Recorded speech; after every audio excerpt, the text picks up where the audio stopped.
What's up, Av Geeks and STOL Freaks, everyone? My name's Ryan Dabrowski. Below me on your screen, the legend himself, Burstix TV, in Jennings, Louisiana, for Swamp STOL, eSTOL today. And now we are ready for our second ever, if I'm not mistaken, shot of the race course here from this Robinson. Flying over as we get ready. I'm doing the math of that. I'm going, oh man, how much did that cost? But maybe we'll save that. We'll save that for another time. That's goals right there. That is goals. If we all had that flight simulator set up, I think we'd spend even less time, in the real world. And I don't know. Maybe I'll stay away from the VR. That's why I'm scared of it. I don't want to get VR and then not come out of my room for a couple days.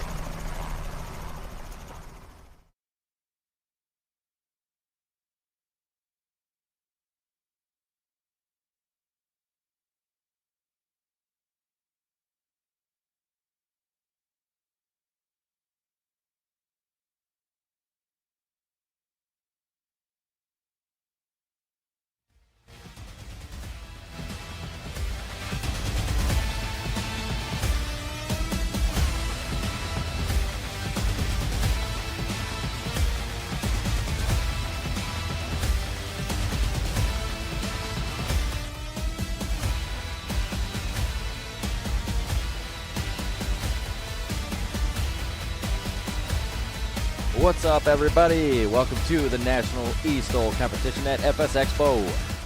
How's everybody doing tonight? Well, today, I guess it's the afternoon still, isn't it, Cam? Yeah, it's today. So we're actually taking a look here at the new Las Vegas scenery. We have one of our camera guys, one of our drone operators. He's flying through and viewing Las Vegas in the Microsoft Flight Sim. So I don't know who's tried that yet.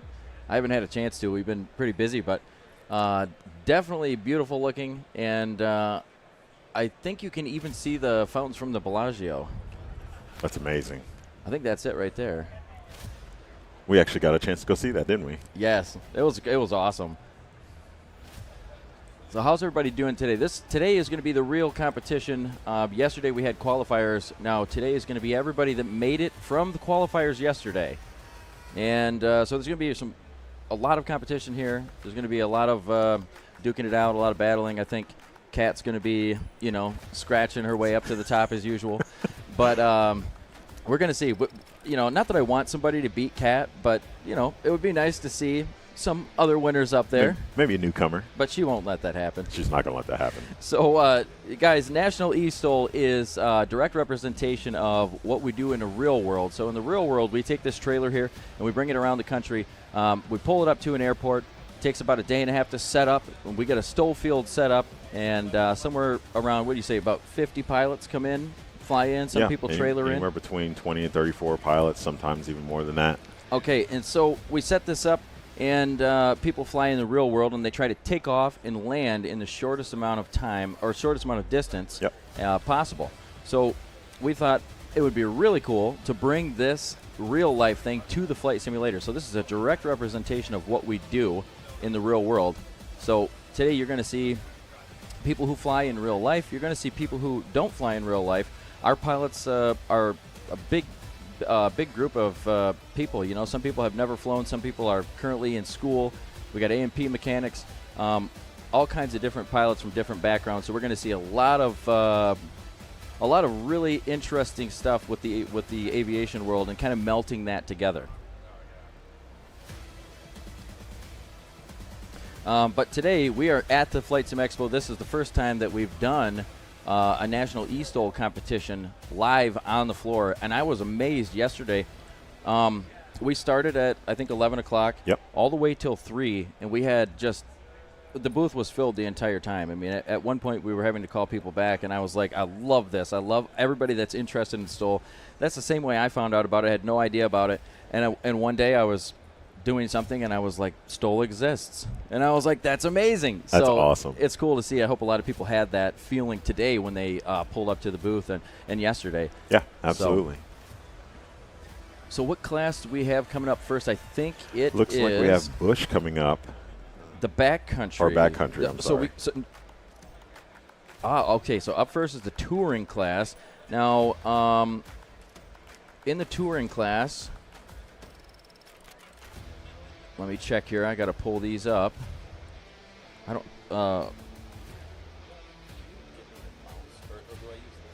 I got you right here.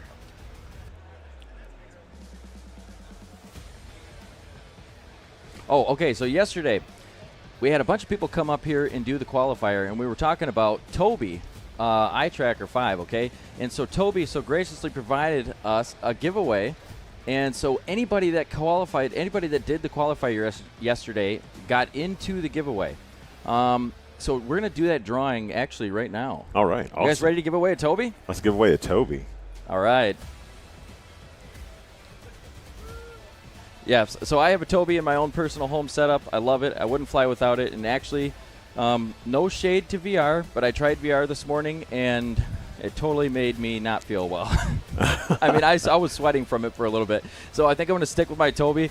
No offense to VR. Definitely love my Toby, though. All right. It looks like our winner is Spencer Delaney. Spencer Delaney is the winner of the Toby Eye Tracker 5 from the National eSTOL competition. So, Spencer, if you are here, we're probably going to reach out to you via text or email. But if you can hear us, Spencer Delaney, you won the Toby Eye Tracker 5. Compliments of Toby and National eSTOL. All right. Looks like he's competing with us today. Ooh, he's competing today. Yeah. So he's going to be surprised. That's awesome. So for our lineup for the Death Valley eSTOL, now this is a special eSTOL competition just for Flight Sim. This is one of the ones that we made just special for today. And this airport is, I don't know, about an hour west of us. Yeah. So it's a real airport. We put the STOL course there, of course, and it is available on the Flight Sim official Flight Sim store. So you can pick it up for $4.99. It's called Furnace Creek. So our lineup today is Brown Dog 942. And he is in the Wilga ADP. He is flying out of southeastern Kentucky, flying online with us today. Christopher S. in the Wilga ADP. And we have Mark Hawkins in the 1962 PZL 104 Wilga, which is the Wilga ADP. He's flying from Plymouth, UK, online. And we also have one person shaking it up, Carrie Morgan, choosing to fly the Beaver. So it looks like it's all Got Friends aircraft in the touring class today. So we love Got Friends. Super excited about their announcement yesterday. Did you see that?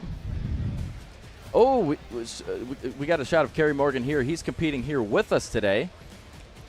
That's interesting. So he chooses to fly the Beaver. Yeah. The Beaver, I love the Beaver. I love the Beaver, but it's too. a little tough for me to get off the ground. I just may not be practiced with it, though. So actually, the Beaver was made. The Beaver is one of the Flight Sim aircraft, and I think actually Blackbird did that originally. Okay. Well, we're seeing these bush tires on the Beaver, so that's an add-on that you can get, and you can get it at got-friends.com.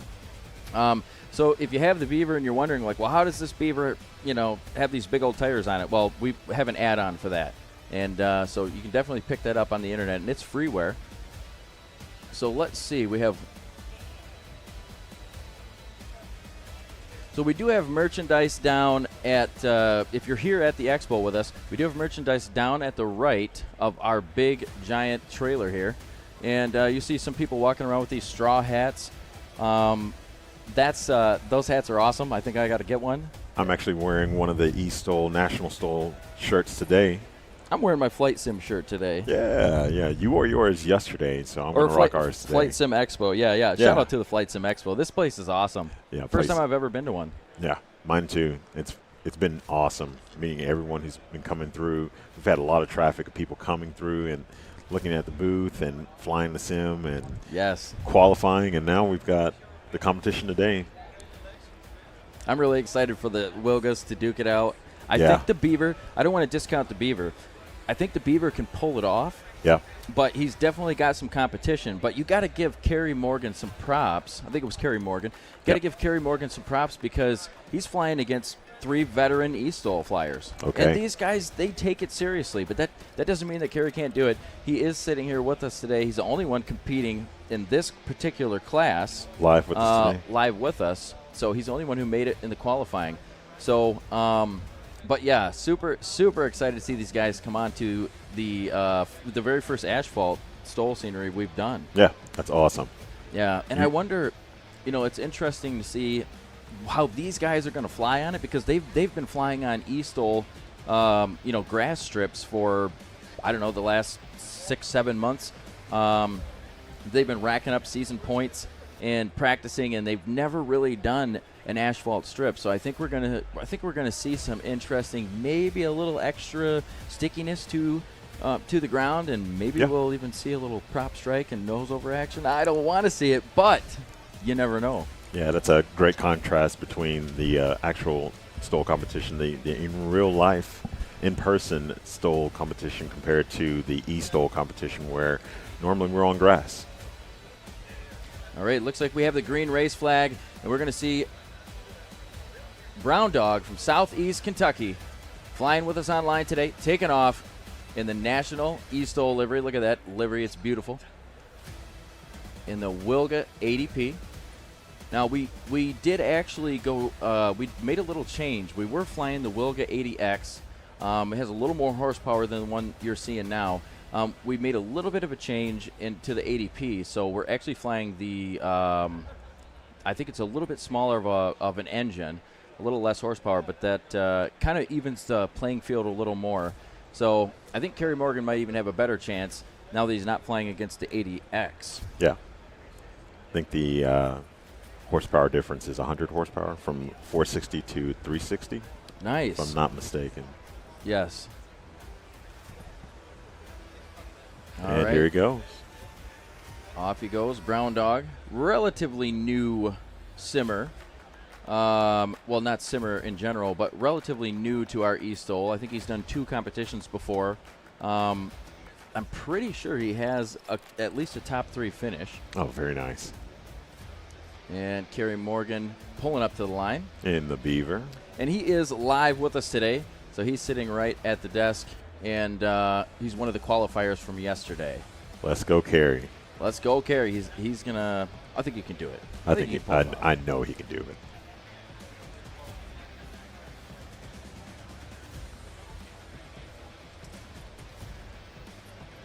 So our pilots are all in a Discord call together, right? And so when you have this group of 4 that's in touring class, they're all talking to an air boss. Well, the air boss is here with us in the trailer.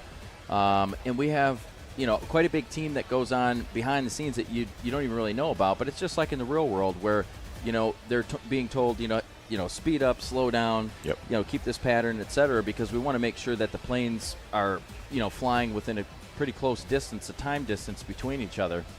So that way we keep the action flowing as best as possible. And Kerry is off. Nice stabilized takeoff. Did you happen to see how long that takeoff was? No, I was trying to look, but, screen's doing little funky things. All right, so we got Barricus from England flying with us online in the Wilga. Is that a Ferrari livery? Barricus, that's his own creation. What I think is super cool about the eSTOL stuff is that all these guys have made their own liveries over time. Yep. So Barricus is off. It looks to be a little long for Barricus, but it looks to be close to 250 or so, 250 feet. We got to check the wind. We have the live weather here from Death Valley, California. The wind is 12 knots, coming from 200 degrees. Altimeter is at 30. All right, so we're straight down the runway.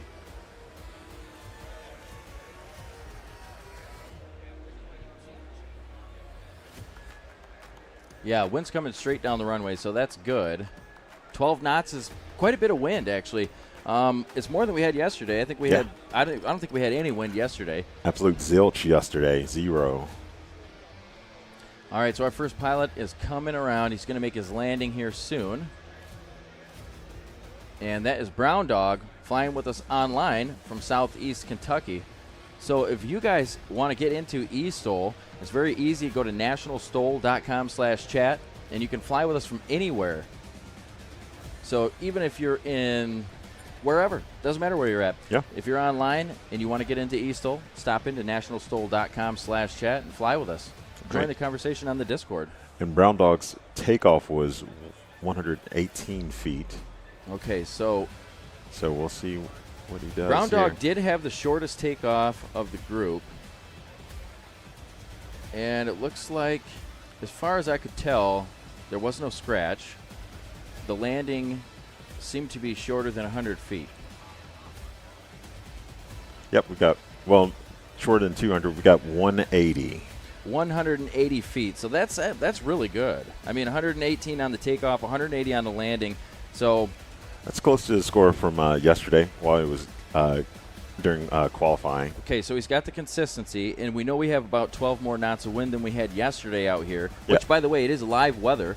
So this airport is actually about an hour west of us. So this is live weather that they're using out here in Microsoft Flight Sim. So the 12 knots is going to help him, beat that score. So I think a lot of times you see Brown Dog, he's very skilled. He's only been doing this for maybe the last 3 or 4 competitions, but you've seen him grow throughout that. And he might have taken the first one a little safe, keep that consistency, get the numbers in the books, and now he's going to be able to do whatever he wants. You know what I mean? He's really got the run of the field because he did have the shortest takeoff by quite a bit. Mark Hawkins was second best takeoff in the Wilga, and he's got him bested by about 80 feet. And then Kerry Morgan flying the Beaver had a total takeoff of 334 feet, which is on final right now. Very stabilized approach. Chris Williams from Social, he's on YouTube commenting. He says, grass, or in the case of Moses Lake, volcanic ash. Yeah, they had a lot of ash out there. What's the deal with the volcanic ash over at Moses Lake? Apparently that is where the most ash was deposited from the Mount St. Helens eruption back in the 80s. Well, looks like we had a bit of a scratch here. A little bit of a scratch. A nice crosswind landing, though. In the Beaver. Now, Kerry is competing here from the event, so he's got to get used to different controls that he's not used to from home. Yeah, it's a completely different element from what you're used to at home because absolutely we don't have the same controls or the same setup. And so, it's always interesting to see, like, when people are, like, have to do different controls and stuff like that. Yeah. Like I saw you using the Yaw Man yesterday, and I'm wondering, like, how would you ever use, the Yaw Man, but I'm so used to what I have. But we do have a couple of our regular pilots, the ones that fly with us on a weekly, on a series basis. A couple of those guys are competing from here as well. So you have Norcali, you have Frankie, and I'm wondering, like, these guys, are they going to be as good as they are at home? Yeah.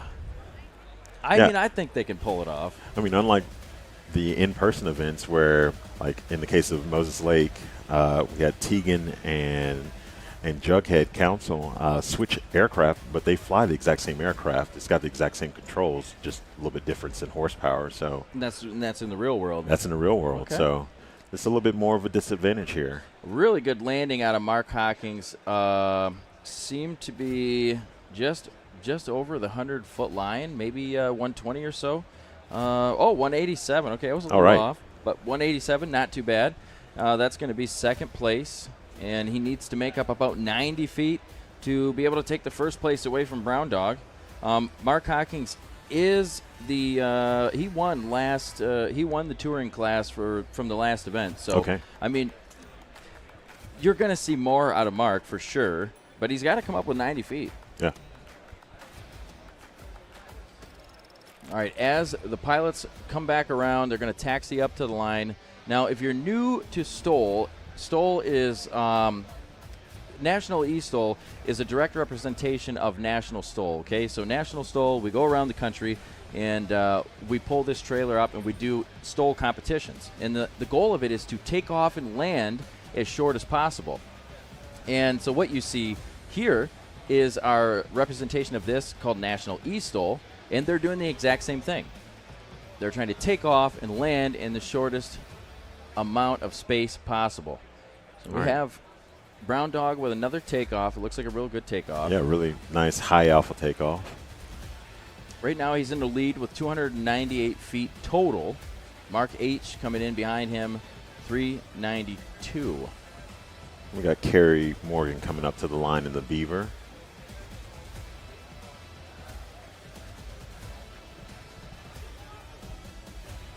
Okay, so we do have a little bit of a correction on the wind. According to one of the pilots, the wind is actually only 5 knots. So I don't know where I got 12 from, but it's actually only about 5 knots. So it's still more than yesterday, but not the dramatic 12-knot change like we thought it was. Nice controlled takeoff from Carey. I mean, that's a beautiful takeoff. The Beaver is a heavy bird to get off the ground. I wonder if I wonder how much the Beaver actually weighs. I got to look that up. That is a heavy aircraft. I mean, it's like the workhorse of Alaska, really. Yeah. In the bush community, they've got all kinds of different Beavers. All right, and it looks like Brown Dog had a takeoff of 181. Carey just had a takeoff of 302. Okay, so quite a bit longer takeoff from Brown Dog actually than his first one.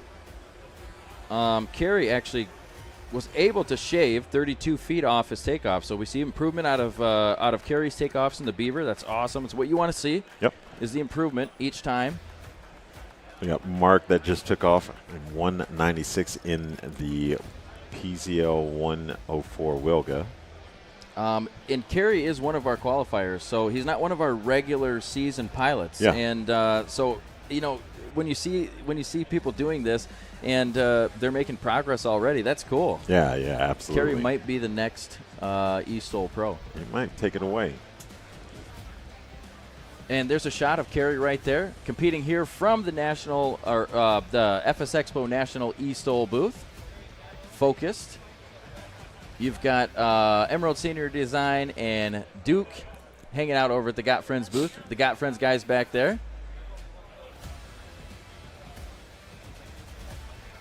So in the lead, we have Brown Dog with 298 as we look at these shots from the wonderful FSEXPO. If you've never been to an FSEXPO, this is my first time, and I don't think I'm ever going to miss another one. Yeah, it's pretty cool. This was. I'm sad it's the last day. I want to stay longer. Can we get this extended? Is there any way you guys will all stay here an extra day? Yeah, everybody gets free PTO. Yes. I don't know who's paying for it, but I mean, anyone who's here. We've called all your bosses. Mark H. Actually, this is Brown Dog coming in. A nice landing. Didn't give up much. Maybe 10 feet giving up there on the landing. The goal you want to do is you want to land on the line, right? And if you land over the line, that's going to get tacked on to your total score. Yep. So even if your wheels only physically travel 20 feet, if you land 10 feet over the line, your score is going to be 30 feet. You have to count the accuracy of landing on the line. That's important. And that's what makes STOL so interesting, because it's not just like landing out in the bush, which is not easy by any means, but there's an extra aspect to that where you need to make sure you're focused and you are landing on that line, and you almost need to zone into it with your eyes and just basically block everything else out. So do you know if there is a one-to-one transfer for the rules for National eSTOL versus in real life? Don's from YouTube comment says, how do I get in on this for Xbox Series X? Okay, so we have some huge news for Xbox Series X. Our scenery released the Furnace Creek. So go to the Microsoft Store on your Xbox, and you can purchase the scenery for $4.99, and go to nationalstol.com/chat and join the conversation in the Discord, okay? But it's super easy now because we did get the Furnace Creek scenery into the Microsoft Store, and we've been waiting for, 6 months or so to get it in there. That's awesome. Maybe even longer than that, because people had been asking us on Xbox for quite a while. We got Carey. Yeah, we got Carey coming in. Very nice landing in the Beaver. Wow. But now you said rules, 1-to-1. Yeah, are the exact same rules for eSTOL? Should they mimic what the in-person rules are for National STOL? We try to do as close as possible. Now there are a couple things that may differ here and there, but I mean I would say it's 99% accurate on what the real rules for STOL are. Okay, awesome.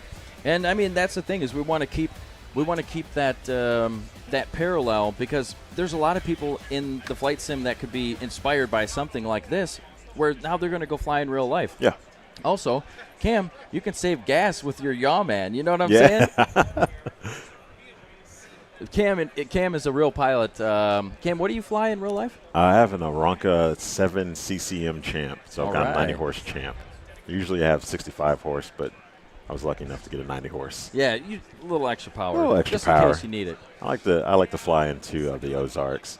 So I think we have our results here. We have Brown Dog.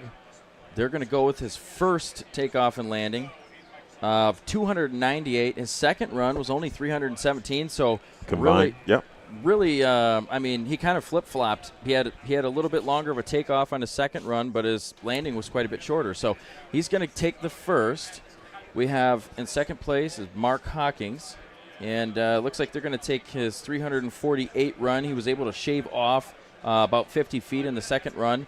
And then Kerry Morgan came in third place with 796 in the Beaver. So, Kerry's here competing with us. It's his first time ever. Yep. Gets a third place. I think he even gets season points. I would think so. Hey. So he's already starting his career. That's awesome.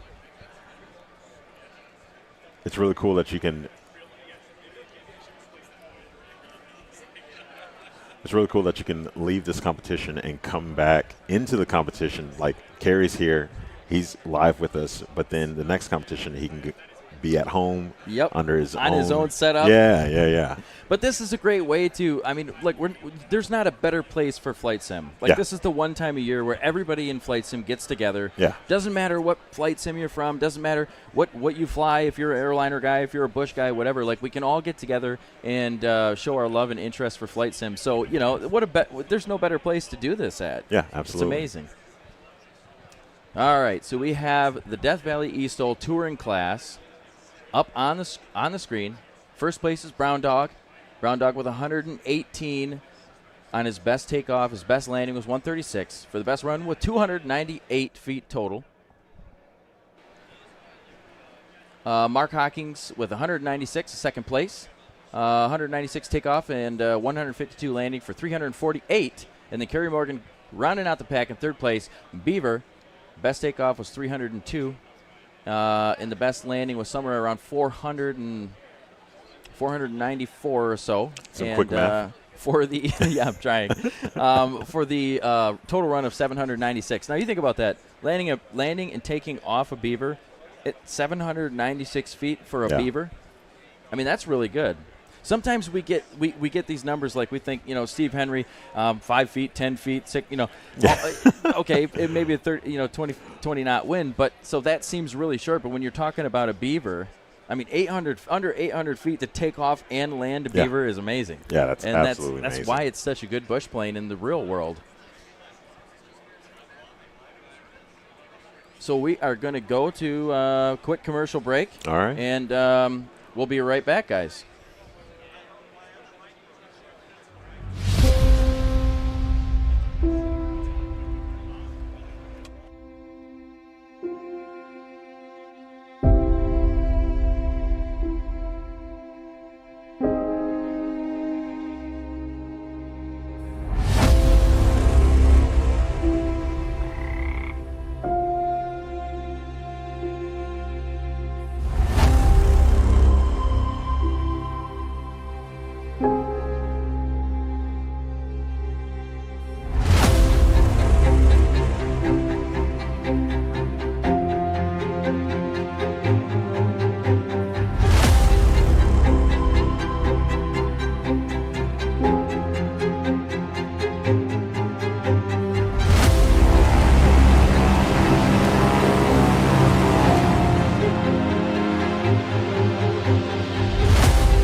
All right, and we're back with some more National eSTOL action. Did you get a chance to check out that scenery that was just on there? Oh, yeah, that was beautiful. So that scenery is done by one of my good friends, Emerald Scenery Design. He's one of our sponsors. He sponsored scenery giveaways. So when you compete in our events, typically we'll have prizes for the winners. And speaking of prizes, congrats to the winner of the Toby Eye Tracker 5. Yeah, that's awesome. That's amazing. Yeah. And so we have another giveaway to announce. Oh. Thrustmaster's giving away I think it's a Boeing TCA Captain's Pack. Okay. And so it's not going to be, it's not going to be like, first place, second place, that kind of thing. Okay. It's going to be a giveaway for anybody who was in the competition today. So the qualifiers all had the chance to win the Toby. Now it's time for Thrustmaster, and we appreciate Thrustmaster and Toby and all the sponsors of National eSTOL. And if you guys would love to sponsor or advertise with us, we do have, I think it's like 70 million impressions to date. Okay, yeah. So we have a huge reach. And so if you're interested in something like that, please reach out to us. You can email burstixtv@nationalstol.com or tom@nationalstol.com. And we'd love to talk to you guys. So lining up, we have 4 pilots here. And this is this looks to be. Give me a second. Backcountry class. Backcountry class. Okay, so we're going to see your 170Bs. We're going to see your X-Cubs and 152. So let's see who we have here. We have Wiktor Wasser from Skoczów, Poland in the 1953 Cessna 170B. Byron Bowman in the 1954 Cessna 170B from Kentucky, United States. These two are competing online. We have Ether Josh in 2011 Husky Aviat A1C, and he's flying in from Antwerp, Belgium. Lily Yoshimi Flood in the 1981 Cessna 152, flying with us from the UK. Frankie Poops, who is one of our regular eSTOL pilots, he's flying with us from New York in the 1954 Cessna 170B, and he's actually here today because he, wanted to make it to Expo. So got to meet Frankie, great dude. And then we have John Coughlin in the Cessna 172. So it looks like we have 2 of the pilots competing here with us today. The rest of them are online. You can join us online. I missed one. We have Ernie Obregon here in the Cessna 152. So it looks like Ernie and Frankie are competing with us today live from the Expo floor. Now, you guys can join us if you want to get in on the National eSTOL action, nationalstol.com/chat. That'll take you to our Discord, and you can get into the conversation there, meet all the pilots. Even if you've never flown STOL before, get into the mix. These guys will teach you how to fly. I might even be able to give you a few pointers. So it looks like we're going to be Lily Yoshimi. I think that is Lily's livery first. All right. So it looks like she's going to be lining up. Oh, that's Wiktor. Wiktor from Skoczów, Poland. My bad, Wiktor. I didn't mean to call out the wrong livery there. All right, so the mighty 170B. Oh, we got the green flag, so Victor's going to be taking off. 170B. Now, do you have any experience in the 170B? Have you ever flown in one or flown one? I have not flown in one, but we have some really good friends/competitors in the real-life National STOL competition that fly the 170B, and it's a great aircraft. We not only 170Bs, but we have 170As as well. 170A. I actually learned that was a thing. I didn't know that was a thing. Yep, there's a difference in the flap size among a few other differences we were explained by Michael Lindstrom. So Wiktor is doing we call that the lawnmower, even though there's no grass on the runway. Maybe there's a couple cracks with some weeds. And so Wiktor just wants to make sure that the runway is clear of any weeds. But no, actually his technique is, you'll see that in the real world with 170Bs. They get that tail up. Yep. And they use the thrust and they balance there on the wheels. And that's going to be the best way to take off in the sim and in the real world with the 170B. These two here, Red Baron now taking off. Looks like just over 100 feet. These are 2 of our most talented 170B pilots, I would say, along with Frankie Poops, who's here on the floor today. Now, Frankie's going to be competing from the floor. He's here enjoying the Flight Sim Expo, and so he's not going to be on his regular home setup. Yep. But I think Frankie's still going to do really good. Aether Josh pulling up to the line and taking off in the Aviat Husky. Another Beautiful good aircraft. takeoff. Yeah. 100 feet or so.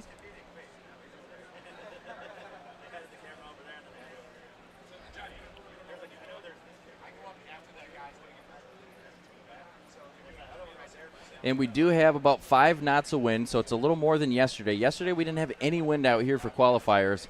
Now today for the competition, it's looking about 5 knots straight down the runway. And now Lily Yoshimi is up in the 152. So the 152 does take off a little bit longer than the 170Bs. And so probably close to 175, 180 there. It's kind of interesting, you know, like when you're in the sim, you can fly whatever you want, you know, but not everybody flies the same aircraft, and, you know, not everybody wants to fly just like the most spectacular aircraft that can take off in the shortest amount. Yeah. And you'd think they'd want to, because they have the choice here where they don't have to buy, you know, several different aircraft or buy a new aircraft or, you know, put a bunch of money into it. But people tend to stick with the aircraft they love even in the sim, and I love that. I think it's really cool. We even have a pilot that flies the A2A Comanche, and, you know, she's stuck with it. She's not here with us today. She couldn't compete today, but she's stuck with it the whole time, even though she knows that she's probably not going to beat out every other thing in her class. I mean, she would have been in the last class with the Wilga, but all right, we got Victor coming in, the 170B. His first takeoff was 106 feet. Victor coming in for landing. So he's at 106 in the 170B. Byron had 95-foot takeoff. He was in the red 170B. And the Husky taking off at 96 feet, so right together. Yeah, I got some really competitive scores here for takeoffs. And Victor's coming in. Made it right over the line, looks like. Really doing some. Oh. Saved it, but lost about 40 feet there. Actually lost looks like about 80 feet or so. So he's not going to be happy with that. No. He was going to scratch. He had to pull. He had to pull a little bit of pitch and keep it in the air. He was probably already close to full throttle, but if he could add any throttle, I'm sure he would have added some there. And it cost him about 80 feet. Yep. The landing of 158 and an average of 264 for Victor. And Red Baron giving up about 80 feet as well.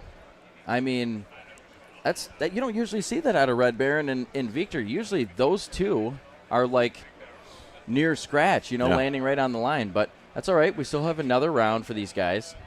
Victor still holding the lead there with the 264.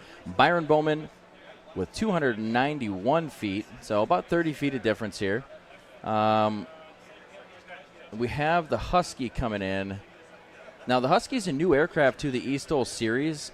I think this is the first competitor we've had in the Husky, and I wasn't sure how it was going to do, but it seems to be, as far as the takeoff goes anyway, right in line with everything else. Oh, another pull. They were going to scratch. Yeah. Had to give a little power to it and pull a little pitch. Might be a little something going on there at the line. I wonder if the wind is picked up. We'll have to check and see what the weather is over there. Looks like we got landing just over 200 feet. Yeah, we got Frankie walking by, getting ready.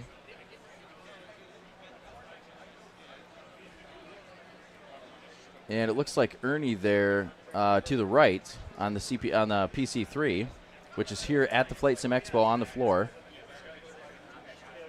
All right, so we have Lily coming in the 152. Again, not the most powerful aircraft in the world, but still something that she loves to fly. So she still chooses to fly it in the flight sim. And with just over 300 foot on the landing. I wasn't able to see how many feet she gave up on the landing, but it looked to be pretty close.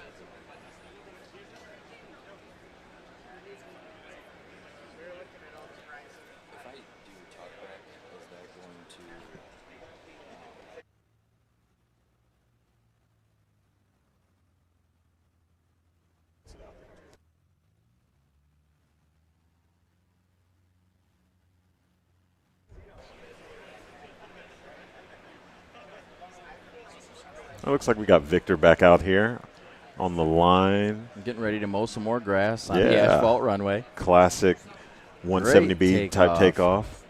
Great consistency. I think he bested his first takeoff. I think he had about 105 or so in his first takeoff, 106 on his first takeoff. He'll beat that first one, but I don't know if it's going to beat Byron Bowman's first takeoff. Yeah, coming in at 99, he's still got about 4 feet to make up to take that best takeoff. And so he's really got to bring it in. He's got to land short. So far, Victor Wasser does have the shortest landing at 158 feet. I mean, the next best one's coming in at 196, so we're still talking like 40 feet of difference.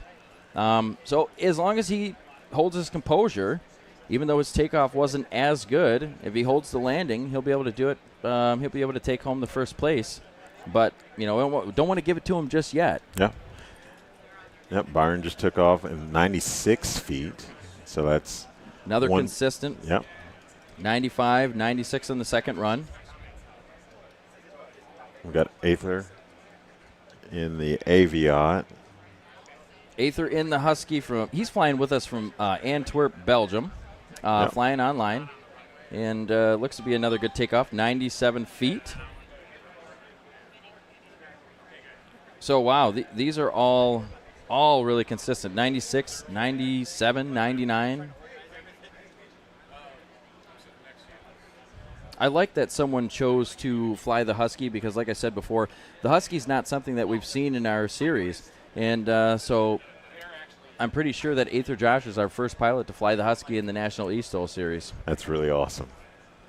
Which there's quite a few Huskies in our real series. So, we have it seems quite like a few Husky pilots.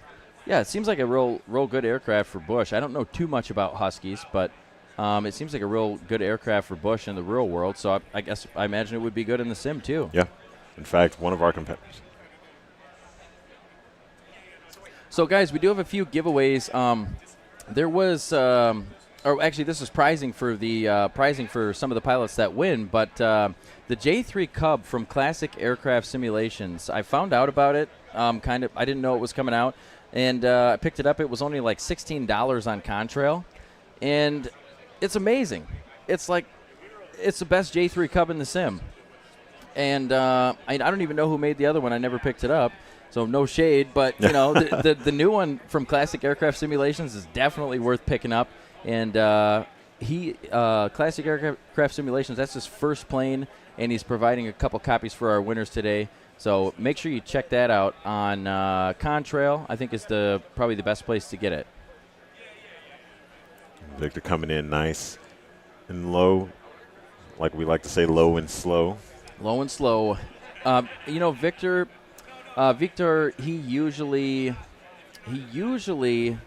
flies that low and slow approach. I think he doesn't come in. We have from chat here Benjamin K. From the YouTube says, what size tires are on the Husky? In the sim, I think they're 35s. Okay. I think they're 35s in the sim. Nice landing. Beautiful landing. From Victor, and that's probably going to seal the deal. That was a great landing. It looks like 83, 84 feet or something like that. I don't know. Well, Byron still has a good chance here. He's coming in actually in a slip. That's 86 feet from Victor. Wow, 86-foot landing in the 170B. That's going to be really hard to beat, but Byron, if anybody can do it, it's Byron. Yeah. Here in the red 170B. With the eSTOL logo on the flaps. Yep, another custom livery. Dropping the right wing. Yeah. Just a little bit over 100 feet, looks like. A little too long from Byron. And so he's not going to take the lead. That's 145. With that landing. So Victor's the one to beat. Can Josh pull it off in the Husky? I think he had the takeoff to do it. But he's got to land better than 220 feet. He's got to land in like 89 feet or less. Okay. 89 feet or less. And so he's going to have to really have a high angle of attack coming in and not give up. He's slamming it in. A little bit over 100 feet. Yeah, so 200-foot landing. He's not going to be able to beat Victor either. A little bit over. I think he gave up probably like 80 feet or so on that one. Yeah, I think so. Well, I mean, 187 feet, so almost 200 feet. What can you do? STOL is a difficult thing. You need to practice for it. And all these guys are regular pilots. They practice like crazy. And a lot of them practice together, too. So they all kind of, they know what their capabilities are. And the takeoffs they were all really close. But the landings, that's where Victor usually shines. His landings are just, he comes in with that high angle of attack, and he just slam that dissipates all the energy. Yep, we just saw the 172 slam it in for a nice landing there. The 152, Lily Yoshimi. Sorry. In the 152, looks to be about 200 or so feet on the landing, so not going to take the lead on that one either. It looks like Victor's going to hold on to the first place spot. 185 feet total for Victor Vasser in the 170B. Byron Bowman with 241, so that's a second place in this heat for Byron. And I think we still have one more heat left for, yeah.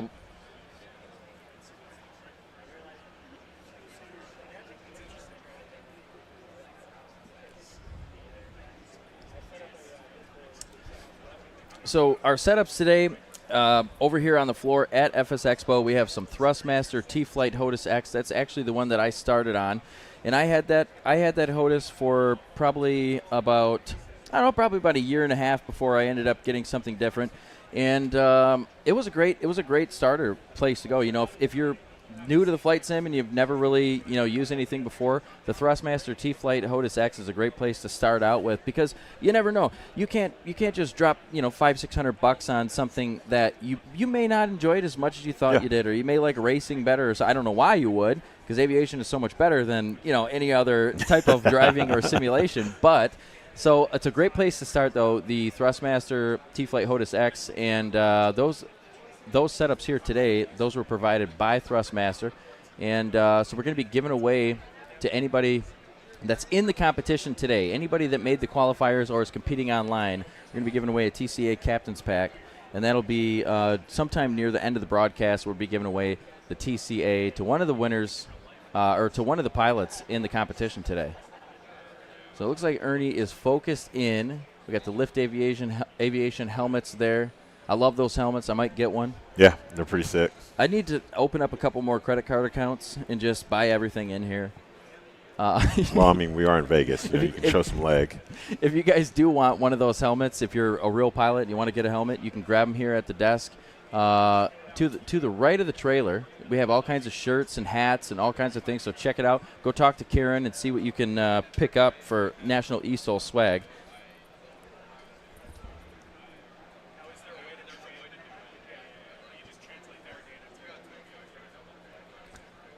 All right, so Victor's going to be the hard one to beat, but we do have Frankie, who is a veteran eSTOL pilot with us. He is competing here with us today, so he's not on his regular setup.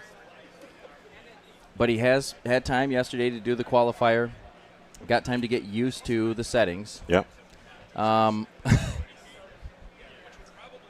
Frankie just naturally has an unlit cigarette in his mouth. If you can see, that's game mode. If you can see his livery, when we see it, we'll show you. It's a pretty interesting livery here. He's got Budweiser and Marlboro. I don't think those are official sponsors of Frankie. But just a little bit of fun. I made sure to get his livery on our PC for him, so I'm glad he's able to fly that today, because it's a riot to see his liveries. Yeah.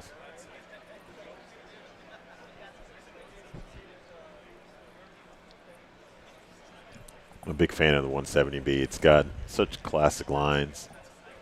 Yeah, it's interesting. I never really got into like flying the Cessnas and stuff like that. Yeah. But they're I don't know, recently I've been more interested in it, and most of that interest is coming from our pilots, because these guys like Red Baron and Victor and Frankie, they'll tell you it's a great aircraft, And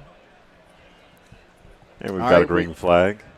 We have the green flag, and Frankie is going to be leading the pack off of the ground.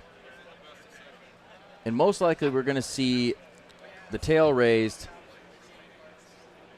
And he drops it back down, but we're going to see how a little long of a takeoff there, a little long for Frankie, about 300 feet or so, but he's up in the air, and maybe he can make it up on his landing. Oh, yeah. But it's not going to beat Victor's, it's not going to beat Brian's, but it's all right. Frankie has another try. So John Coughlin, and this is another 170B. Now, I'm not sure if John is competing from here or online. Okay, John is here. Computer number 1 at the FSEXPO. So he's sitting to the left of Frankie here at the Flight Sim Expo. And Frankie, if you need to find him, he's probably got an unlit cigarette still still in his mouth. Not a bad takeoff there, about 225 feet or so. You know, it's hard to 225 feet for a takeoff is not a lot of space. But when you see guys like Red Baron and Victor, it's like, man, they're going so short. But that's the thing is they practice so often, you know, and so when you get into this, you know, you get into that group and they're always practicing. So then you get into it as well. Yeah. So, and it's not too difficult, you know, to get to that level. It's not difficult. It's just the time that it takes and, you know, and listening and learning things. Okay, so here comes Ernie, and he is on PC3 here at FSEXPO, focused up. He's ready to go. He's got his controls primed and ready to go, and he's going to take off in the 152. The mighty 152. Just over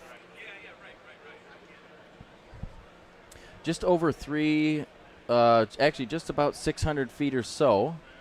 And so if you guys are wondering about STOL techniques, you'll notice a lot of the people that fly in the STOL competitions and things like that or fly in bush, they're going to be, you know, taking off and their flaps are typically up. And they're going to be trying to gain as much speed and momentum as they can. And then when they feel like they have flying speed, and a lot of that goes by feel, really. I mean, you know, you're not necessarily watching the speedometer. You know, you kind of get used to your plane after a while, and it's the same thing in the sim. But when they feel like they have enough flying speed, they're going to drop the flaps and pop that up into ground effect, and then, you know, power through and fly on around. And so, yeah, but they keep their flaps up. And that's not typical. You know, if you're reading a manual, it would probably tell you to have flaps down, or you know, for most planes, but they do it a little different here at in the eSTOL and in real STOL. Got Frankie coming in right now on the 170B. So Frankie's given up a little bit here, not too much. I think he gave up about 40 feet, and he's going to get it stopped just before the 300-foot mark, maybe 280 or so. So good landing out of Frankie. Not his best, but again, he's not in his element. So would you have brakes applied as soon as you touch the ground, or are you going to let the tires roll? Well, you know, in the simulator, typically when I land, I want to line up as early as I can, you know. So like when I'm turning final, I'm going to line up. And I want to get the flaps in and kind of get the plane as slow as I possibly can. I like to, you know, mostly have a high angle of attack. And when I land, I'm almost dropping it to the ground. But I'm also flying usually something like the competition Kit Fox or the double ender or the Wilga. So I don't have to keep such a high speed when I'm landing. But, yeah, typically I'm going to be getting on the brakes immediately when I get to the ground. All right. So John Coughlin coming in, and actually I don't think that's John. I think that is – I have to wait and see who that is. Okay, so it is John. He's in the Cessna 170B. Great landing, 160 feet or so.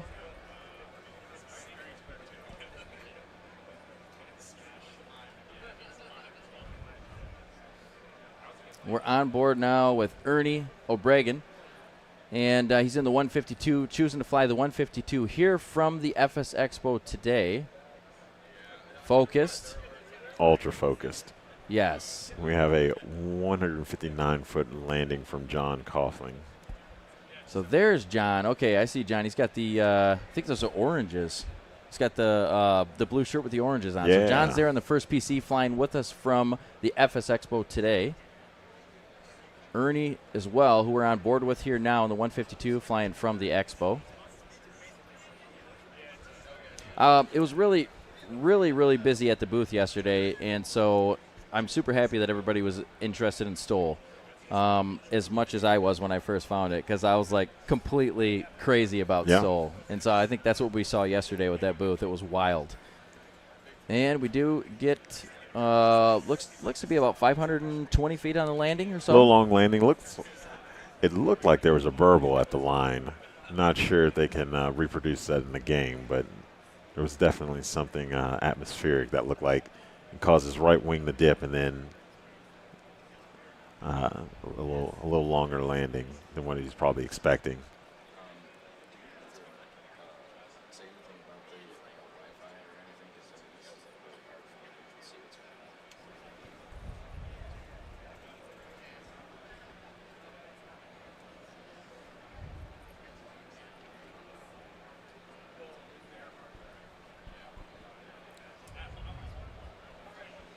All right.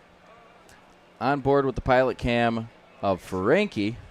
Now, Frankie's from New York, U.S., made the trip out to Las Vegas for FSEXPO. He's one of our regular pilots. He's been flying with us in the series since the beginning. And he's in his beautiful Marlboro Reds livery, number 36. Now, I don't know if I've never seen Frankie fly at home, so I don't know if this is how he always does it with the Marlboro, but I think that's his signature. Yeah. You know, I mean, I would even get a little glue and just glue it there. But love to see Frankie here and trying, and even though he's not in his perfect flight sim element, I love to see him out here trying it on the setups that we have here. That livery is awesome. It's a great introductory, It's a great introductory. I hope that everybody that tried it, I wish we could give away 50 Tobys and 50 Thrustmasters and stuff like that. Everybody could go home and try it. But I think that's how many people we had come out to do the qualifier, or more than that. And it's like, it's amazing. All right, Frankie's off the ground. Budweiser on the flaps. Oh, actually, that's on the wings, but Budweiser on the wings and a cigarette in the lips. It's a distinguished Sunday morning. John Coughlin pulling up to the line in the 170B. And John's flying with us from the Expo. Down on PC1. Raises the tail. Nice control. And he's off the ground in 200 or so feet. Nice takeoff from John. We have 198 feet from Frankie and 204 feet from John. So these are a little bit longer than the Victor Vosser and the Byron Bowman in the 170Bs. Victor and Byron, I mean, those guys duke it out every time. They've figured out the way to get that thing off the ground. Red Baron said the wind's not playing nice. I feel like there might be a tailwind now if everyone's taking off long. Red Baron from YouTube said the wind isn't playing nice. I wonder if it's switching on them. Yeah. Now we do have live weather in the flight sim here. So Microsoft Flight Sim, we get the live weather is as close as it can be to what the weather is in real life out here at Furnace Creek. Now this airport you're seeing here is our very first national eSTOL scenery, and it's in the official store, so you can check it out in the official store. It's only $4.99. So if you want to get your practice in, and maybe you're on Xbox, or maybe you just love getting your stuff from the official. I know I like getting my stuff from the official store because of the updatability of it. Yeah. But I still get stuff from all over the place. You never know what kind of deals you're going to find. But yeah, check out this Furnace Creek, very first scenery for National eSTOL that's in the store, and it is the official scenery for National eSTOL for our FSEXPO event. So Frankie's coming in. He's got the looks like the top of a Marlboro box on the front of his plane. I absolutely love his livery, and that's one of my favorite things about the eSTOL is that everybody's making their own liveries and they do whatever they want with them. Flaps coming in. We really give you the freedom to do what you want to do with them. Yeah. All right. Frankie dropping it in. Going to get it stopped in 210 feet or so. Yeah. Maybe 220. maybe 220. Looks like 230 from Frankie. Frankie looking good out there on the camera on the floor. Yeah. He's got the hat backwards, you know. I think it's like more aerodynamic if you wear the hat backwards. High speed, low while drag. you fly.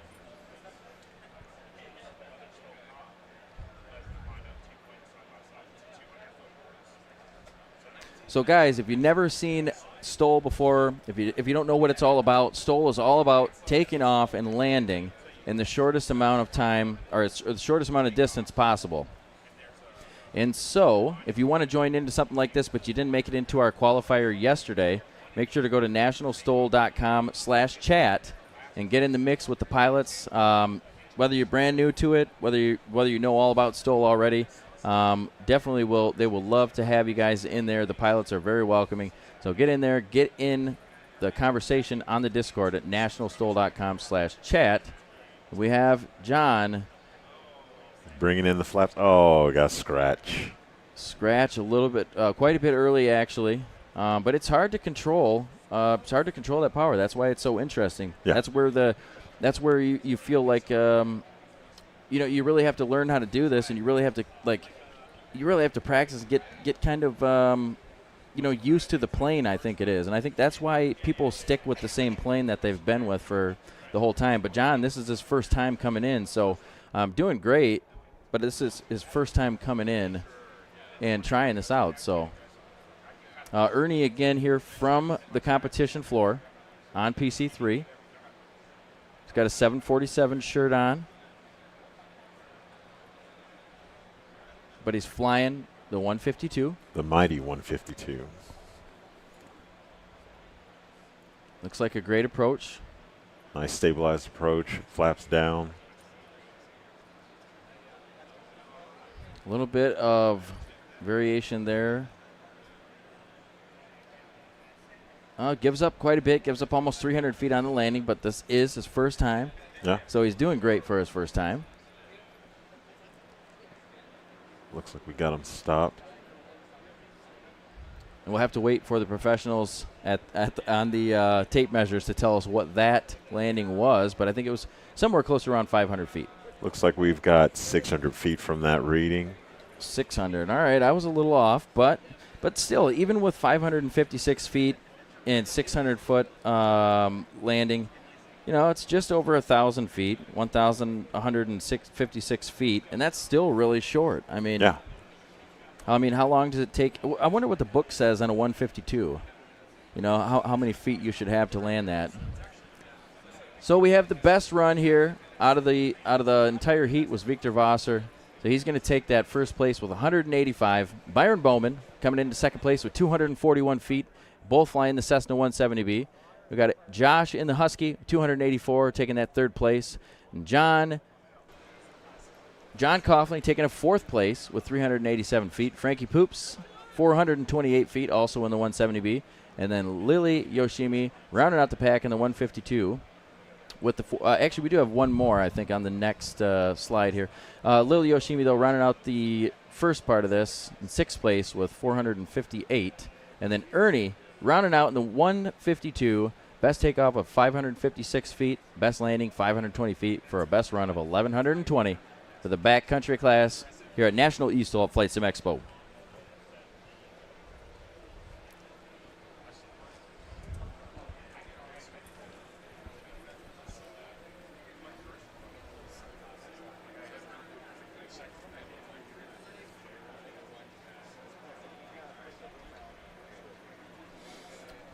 So this broadcast brought to you by our partners Flight Sim Association, FSEXPO, Got Friends, Parallel 42, and Classic Aircraft Simulation, Toby Eye Tracker, Thrustmaster, and so all these people are what helped bring this together and make this happen here at National eSTOL, along with our wonderful team doing the drone operations and the measuring and all that kind of stuff. So make sure to check all those wonderful developers out.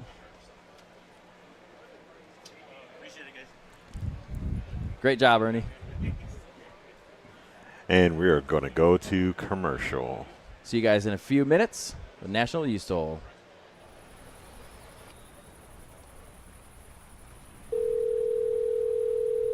Hey, it's Trent.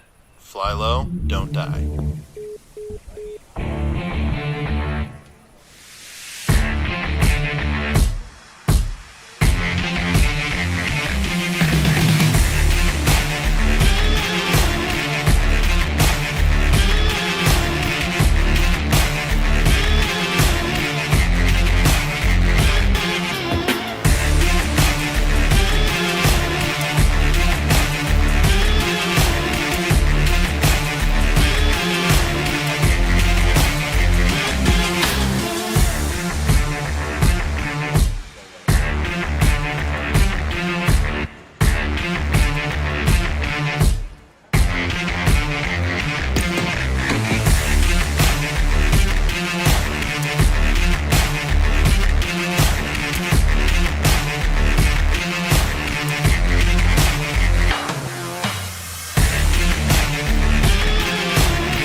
Be My Wingman and join in the adventure.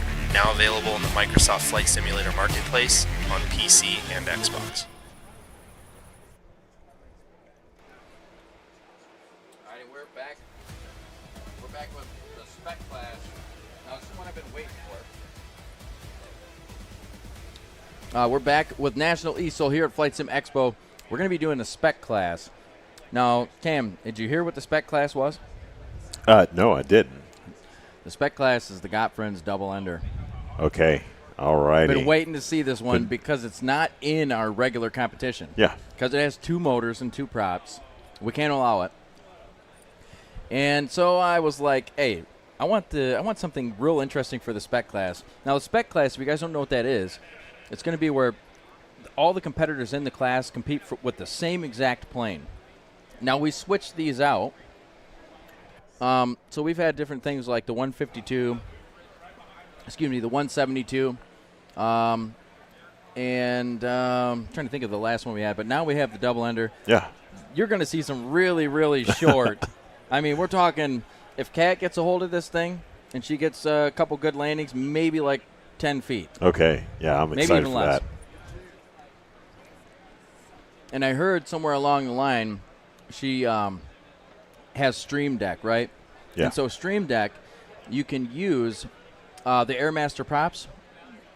You can use them together. So it's like she can control them instead of doing it with a mouse, which anybody can do that. Yeah. But not everybody has the, Stream Deck.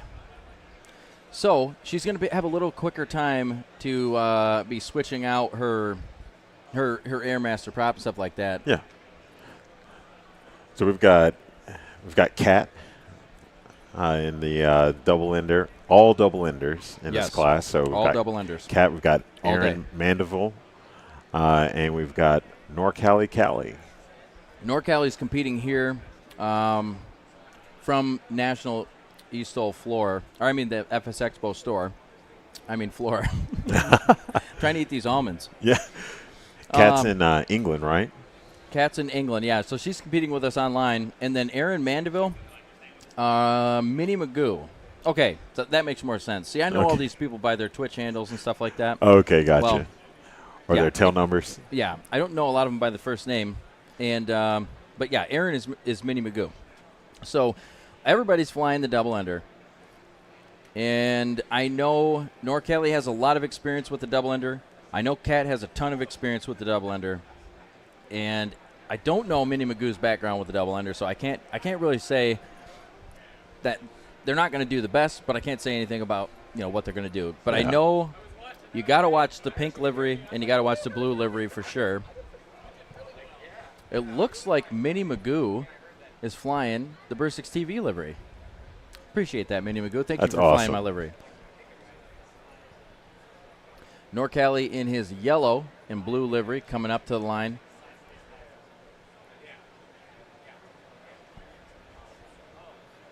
So as they line up, get ready for, I would say, 10, 15 foot to start with. They're going to take it a little easy on the first one to get some numbers on the board. It's going to be some high-performance takeoff action that we're going to see for sure. There's not a ton of wind, but with 2 props, you don't need as much wind. Yeah.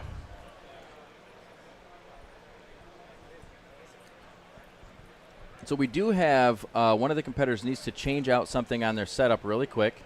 So while we change that out, let's talk about Flight Sim Expo. I am amazed at Flight Sim Expo. I literally never, ever would have thought that it would be this interesting and this big of a place, Yeah.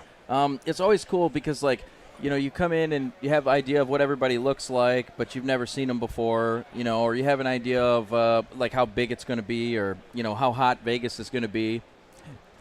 And then the realism kicks in. Oh, we got some celebrities on the screen here. Jonks and Kando having a good time sitting over at the Got Friends booth. And Duke walking up. Those guys are trying out the setups that Got Friends brought, and they're probably flying some Got Friends aircraft. Interestingly, they brought Xboxes. I tried it out. I didn't know Flight Sim was that good on Xbox. Oh, that's awesome. Yeah. Here I am with an expensive PC, and I could have just bought an Xbox. Well, that's what makes it accessible for everyone, right? You don't have to go out and buy the expensive rig and take it home to play with your friends. You can buy an Xbox and do the exact same thing.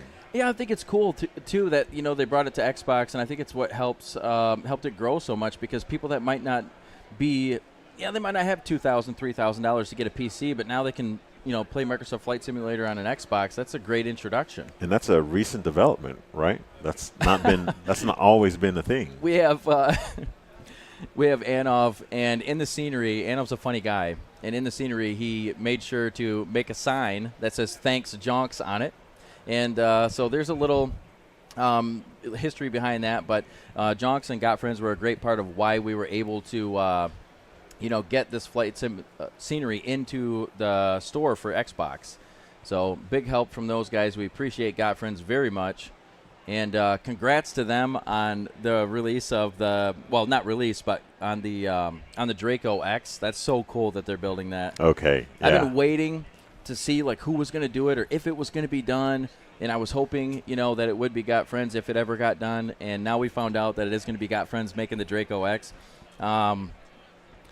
I was wondering about the Draco X because I had heard at one point it was a military contract, and so I got to figure more out about that. If anybody knows about that, talk to me after the show.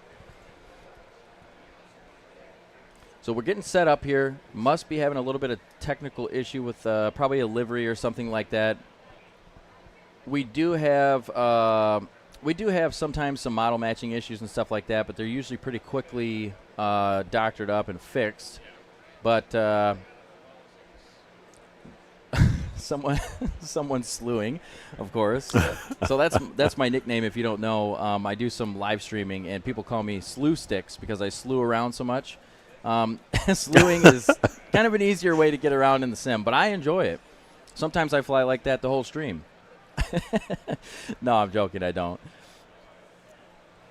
So Kat's going to lead us off here, though, and I think we're back. I think we're back in action here. So Kat's going to lead us off. Watch, it's going to be wild.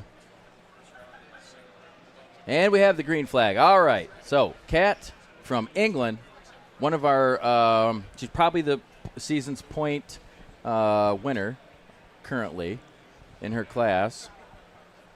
And she's going to take off in the double ender. What are you thinking, Cam? I'm thinking no more than 20 feet. No more than 20 feet for sure.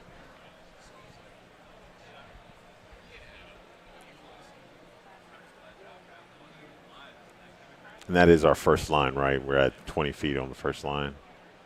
A little longer than I thought, actually. Okay, yeah. Same. But she's off the ground. Still short. It's funny because we talk about 30 feet like it's long, but it's so short in reality. Yeah. Looks like we got almost 100-foot takeoff. Cat's off the ground. It looks like we have Aaron Mandeville.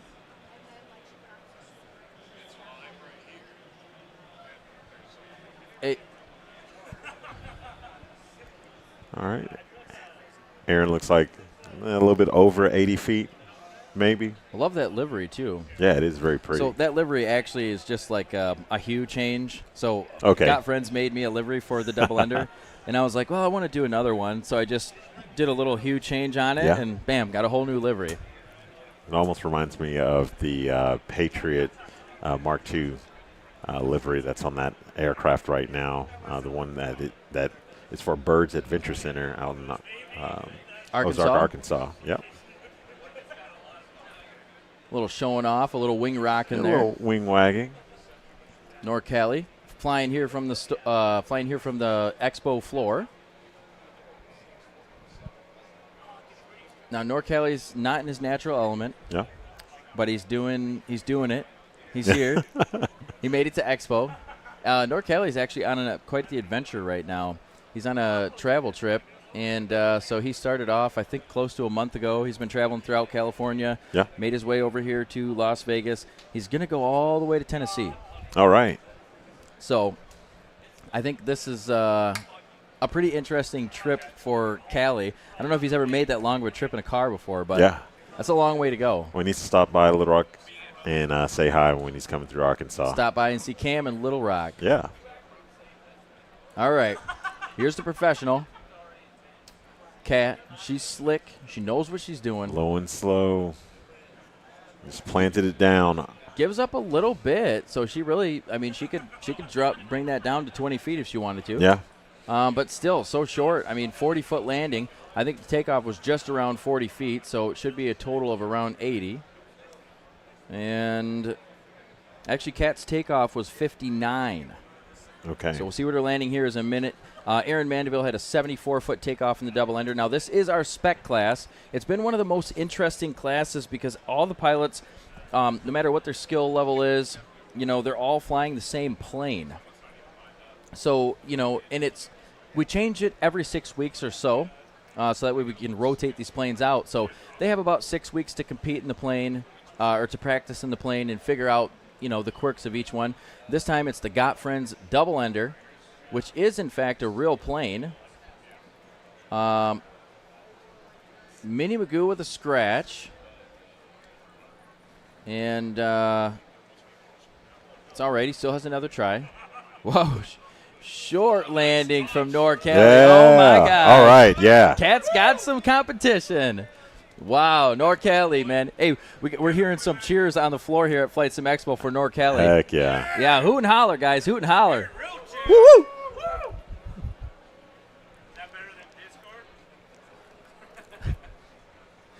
That's awesome to see everybody here on the floor hooting and hollering for NorCal. It happens in Twitch, you know, when we do our online competitions. It happens in Twitch, and you see everybody hooting and hollering. But it's a lot better when, you know, people are live. People are here. You know, you can hear them. And the developers of the aircraft are here watching their beautiful production, you know, compete against each other. And it's got to be pretty interesting because the double-ender's never been allowed in the competition. It's not that it's not that we don't want it in, but we try to keep it to, you know, where the real-life STOL competitions don't allow two engines. A pusher-puller prop setup, I mean, in STOL. That's the ultimate cheat code. Yeah, if we started letting people do that in real life, I mean, we'd have, like, backwards takeoffs and negative we'd start getting numbers that were backwards. Yeah. We got Erin Mandeville, Minnie Magoo, in the modified Burstix TV livery. Nice takeoff. A little longer than the other ones, but still somewhere around that 75, 80-foot mark. So it looks like Kat's rocking the, well, not only Kat, but Cali's rocking the belly pod as well. In real life, the belly pod would give them a little bit more of an aerodynamic advantage compared to the. Really? Yeah. So we do that with the, that's done with the Carbon Cubs in the actual National STOL competition, the real life competition. Now, I've wondered that because, you know, the way that Got Friends models their aircraft, you know, the thing is like they would model it so that would have an aerodynamic effect in the sim. Yeah. You know, sometimes you get aircraft with, you know, effects or, you know, things you can add onto them, but it wouldn't make a weight difference, et cetera. Well, Got Friends, I'm sure they've added the difference in weight and even aerodynamics. Oh, yeah. So you're telling me that if I put that belly pod on, it's going to help me? It's going to help you. Oh, and I've been flying with it off the whole time. Oh, yeah. Damn. Cam, I should have met you a long time ago. Hey. Okay, so Kat is coming in. She's made her rounds. She's checked out the desert floor. She's come around. This is her final chance to beat NorCal because, again, there's only 2 rounds today. There's only 2 heats per class today.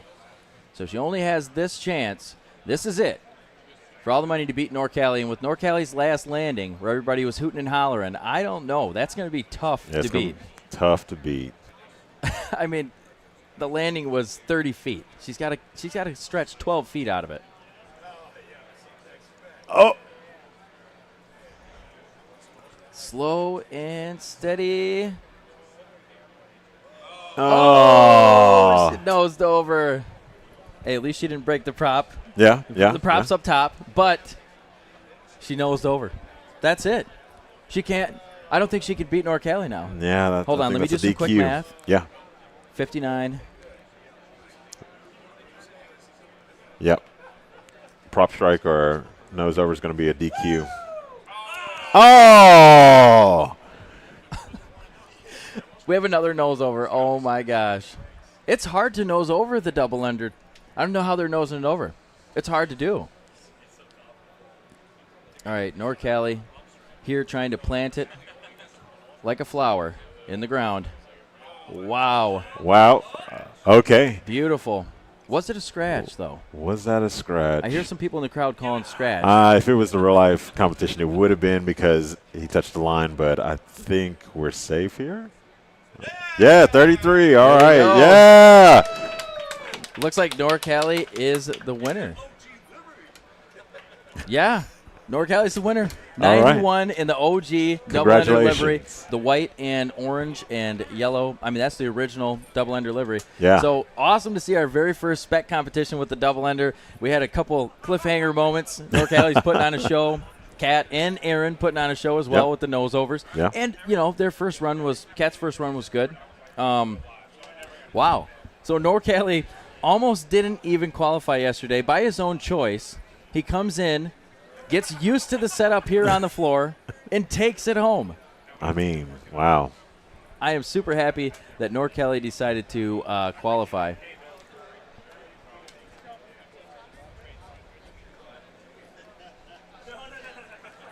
Yeah, so we have some pretty interesting results here with the NorCali and Kitty Cat fight. The best takeoff was 59 feet, so where it mattered was that landing that everybody was hooting and hollering about. Yeah. That 30-foot landing is what gave NorCali the win, and completely out of his element. Wasn't even going to do it yesterday. Wow. He decided to do it, and look at him. He comes in and wins. There you Amazing. go. So tack on some more points to the season points for NorCali. He's won competitions before. He's usually in the top 3. So now this is getting heated. He might have even knocked Kat out of season standing points. We got to do some math here, but oh, she's not going to be happy. No, she'll come back fighting even harder though. Yeah. But that's what I love. I love it. I love watching these guys go at it. And it's like, yeah, it's in the flight sim. It's not in the real world, but they get just as heated about it in a good way as as in the real world. What would you say your biggest in the real national STOL competitions, the IRL ones where you can go in person and watch them fly from airports around the country? What would you say is the biggest rivalry in the real one? In the in-person one. The biggest rivalry. Well, is it Steve and Dan? Steve and Dan is a pretty hard rivalry. The 170B rivalry between Michael Lindstrom and Jeff Pohl is pretty intense. Like, are they boys off the field, like friends off the field? I mean, they like to be. Okay. But I mean, they're from the same state. They fly the same aircraft. I mean, they're ready to go. They are friends off the field, but nice. I think it's more of a respect thing. Yeah. I saw a little bit of that banter in some of the intros to the National Stols. Oh, yeah. And, guys, you can watch National Stol. The real-life ones are broadcast on YouTube as well. So the same place we're broadcasting this. Get a chance to take some time and watch those because they're actually amazing. The production value and the pilots and everything is just, I mean, I can't think of something else I'd rather watch on TV than that. Yeah. And I just throw it on YouTube on my big screen TV and go to town. Yeah.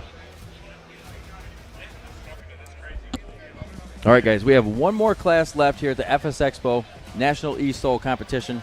So once again, thank you to our sponsors, Toby, Thrustmaster, Got Friends, Parallel 42, Flight Sim Association, FSEXPO, Classic Aircraft Simulations, and just to make sure I didn't miss, Toby and Thrustmaster are doing a couple of giveaways. The Toby's already been given away, but we still have a chance for our pilots here to win the Thrustmaster. So we're going to go to commercial here just for a minute. We'll be back in, 30 seconds or so. A bunch of us came in early. We were like, hey, let's go down to Kitty Hawk. Mr. Bill, Brandon, JB, and me, and Ed. We cruised down the coast, dude, at like 120, 500 foot right at the minimums and waving at everyone. It was so cool. We landed at Kitty Hawk, which is, the first flight. Landed there, went around, got to see the Wright brothers plane, the field that they landed it in. And, man, it was an experience. I never thought I'd ever see that place. And it's cool to come out and do this stuff. We went from there down to the beach. We landed, walked out to the beach, sat there talking to all the people that were fishing, man. They're laughing, having a good time. We came right over their cars, landing, hung out for a little bit, put our feet in the water, and then got back up and headed up here. And it was a good time, man. That's what this is what it's about. Like, the competition's fun, but it's more fun to take everyone out and go beachland, go just a couple different places, and just experience the other side of it, not just competition. And it's like a big brotherhood, and a big family. And I'm lucky to be a part of it. Well, a friend of mine, actually it was Corey Robin, told me about these Flying Eyes glasses. Well, we were at Oshkosh, we went and checked them out, and they're awesome. But what I really like is the glasses themselves. They're very light. The earpieces are real thin and flexible, so you don't even know you have them on under a headset. If I put my headset on, I mean, they're just as comfortable as could be, and they're so thin, I can actually take them on and off without removing my headset. I couldn't do that with my other glasses. Then the other really cool thing about these, they make some awesome sunglasses, but they have these cool sunglass lenses that just snap on. So now instead of having to carry a big extra glass case in my pocket, that's all I got to carry to take my sunglasses with me. So there's several things about them that I'm really, really liking. Flying Eyes, awesome glasses.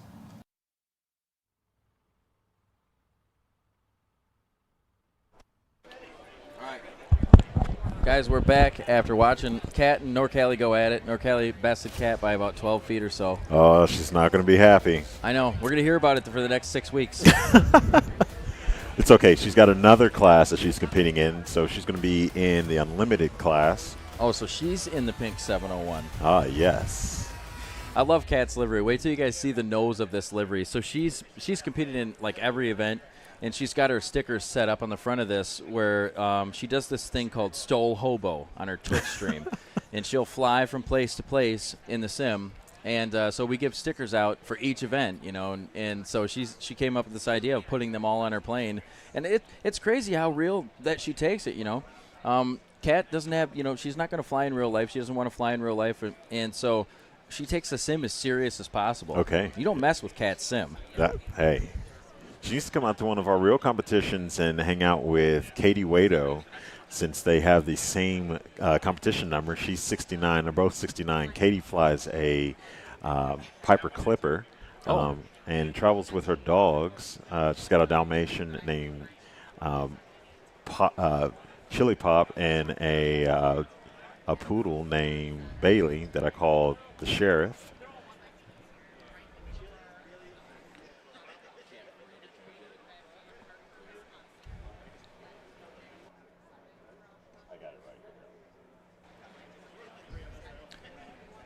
All right, so for our lineup, we have number 1 coming in. It's number 69. We are just talking about her. Kat in the Zenith CH701.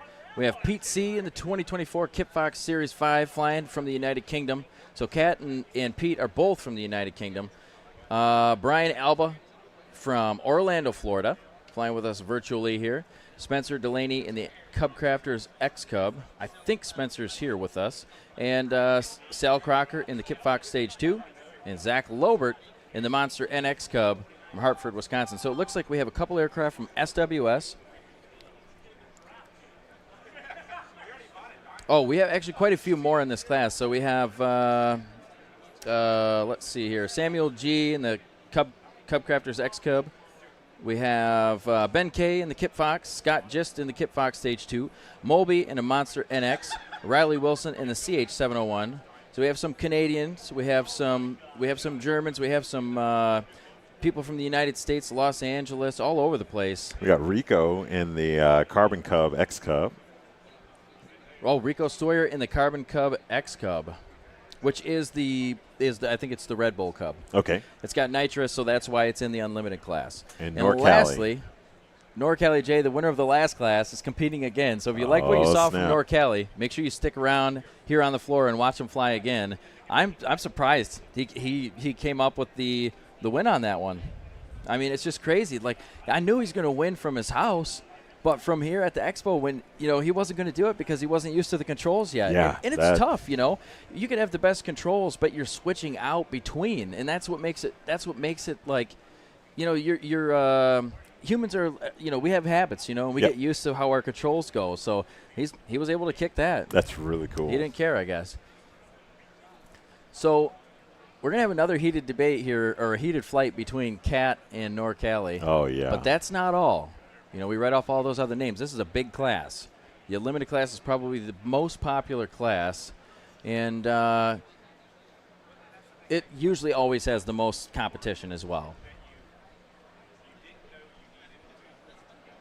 Okay, so now I did say that Pupsley was in a 701. Pupsley is actually in the Flyboy Simulations RANS S6S. And as the pilots line up, Kat is first on the field, got the main gear on the line and ready. Now, if you're wondering how this works, okay, the pilots need to line their main gear up on the line and take off in the shortest amount of space possible. They go around a pattern. Today it's a right pattern. And come back in, and they got to land just over the same line that they took off from. Yep. And if you're interested in learning more about National STOL, join the conversation at nationalstol.com/chat. Now, all these pilots are competing for that beautiful J3 Cub. We have a few of those to give to some of the winners of the classes. Oh, very nice. Classic Aircraft Simulations. I was telling you about it. It's the one you got to go to Contrails and check it out when you get a chance. It's only $16. All right. Looks like we got the green flag. And the race is underway. Kat's going to take off when she's ready. Hopefully we can get a shot of the other side of her livery, because that's where she's got all of our stickers at. She's competed in every single one, I think, so far. And she's taking her time. She's getting everything set up. She's ready to go. Looks like she might have stalled. Looks like she might have stalled the aircraft. She got to get that thing restarted. Turn her engine off. Good thing it's a Rotax, though. They start up and stop on a dime, essentially. Yeah, like Hal Stockton. I noticed Hal Stockton at the real life competition did that with the lawnmower. You'll notice in real life they have such a violent start and stop, or really mostly with the stop. It just sounds like there's something loose knocking around, and then the prop just stops. And do you think stopping the engine like that really gives a big advantage, or do you think it's more like superstition type of thing? I would say maybe superstition. Yeah. I mean, it's not going to be that much of an advantage. I wouldn't think, but when Hal lands, he'll turn his engine off. Yeah. Yeah. So. Yeah.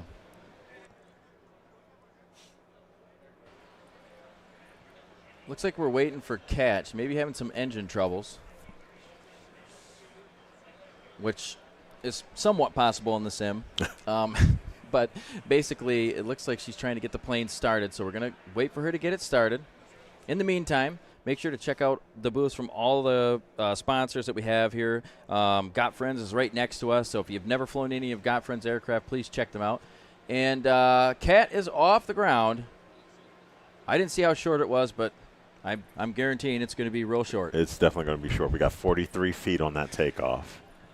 43 feet on the takeoff with the SWS 701. It's been a leader of the pack. The SWS 701 has been leading the Unlimited class since the beginning of, the eSTOL competitions. We do have some competition here. We see Pete, sponsored by Parallel 42, and the new model, the competition model of the Kit Fox. And that's going to be a 54-foot takeoff from Pete. 54-foot takeoff is good, I think. I mean, that's going to be great. Isn't that pretty good? Yeah, I would say so. Okay.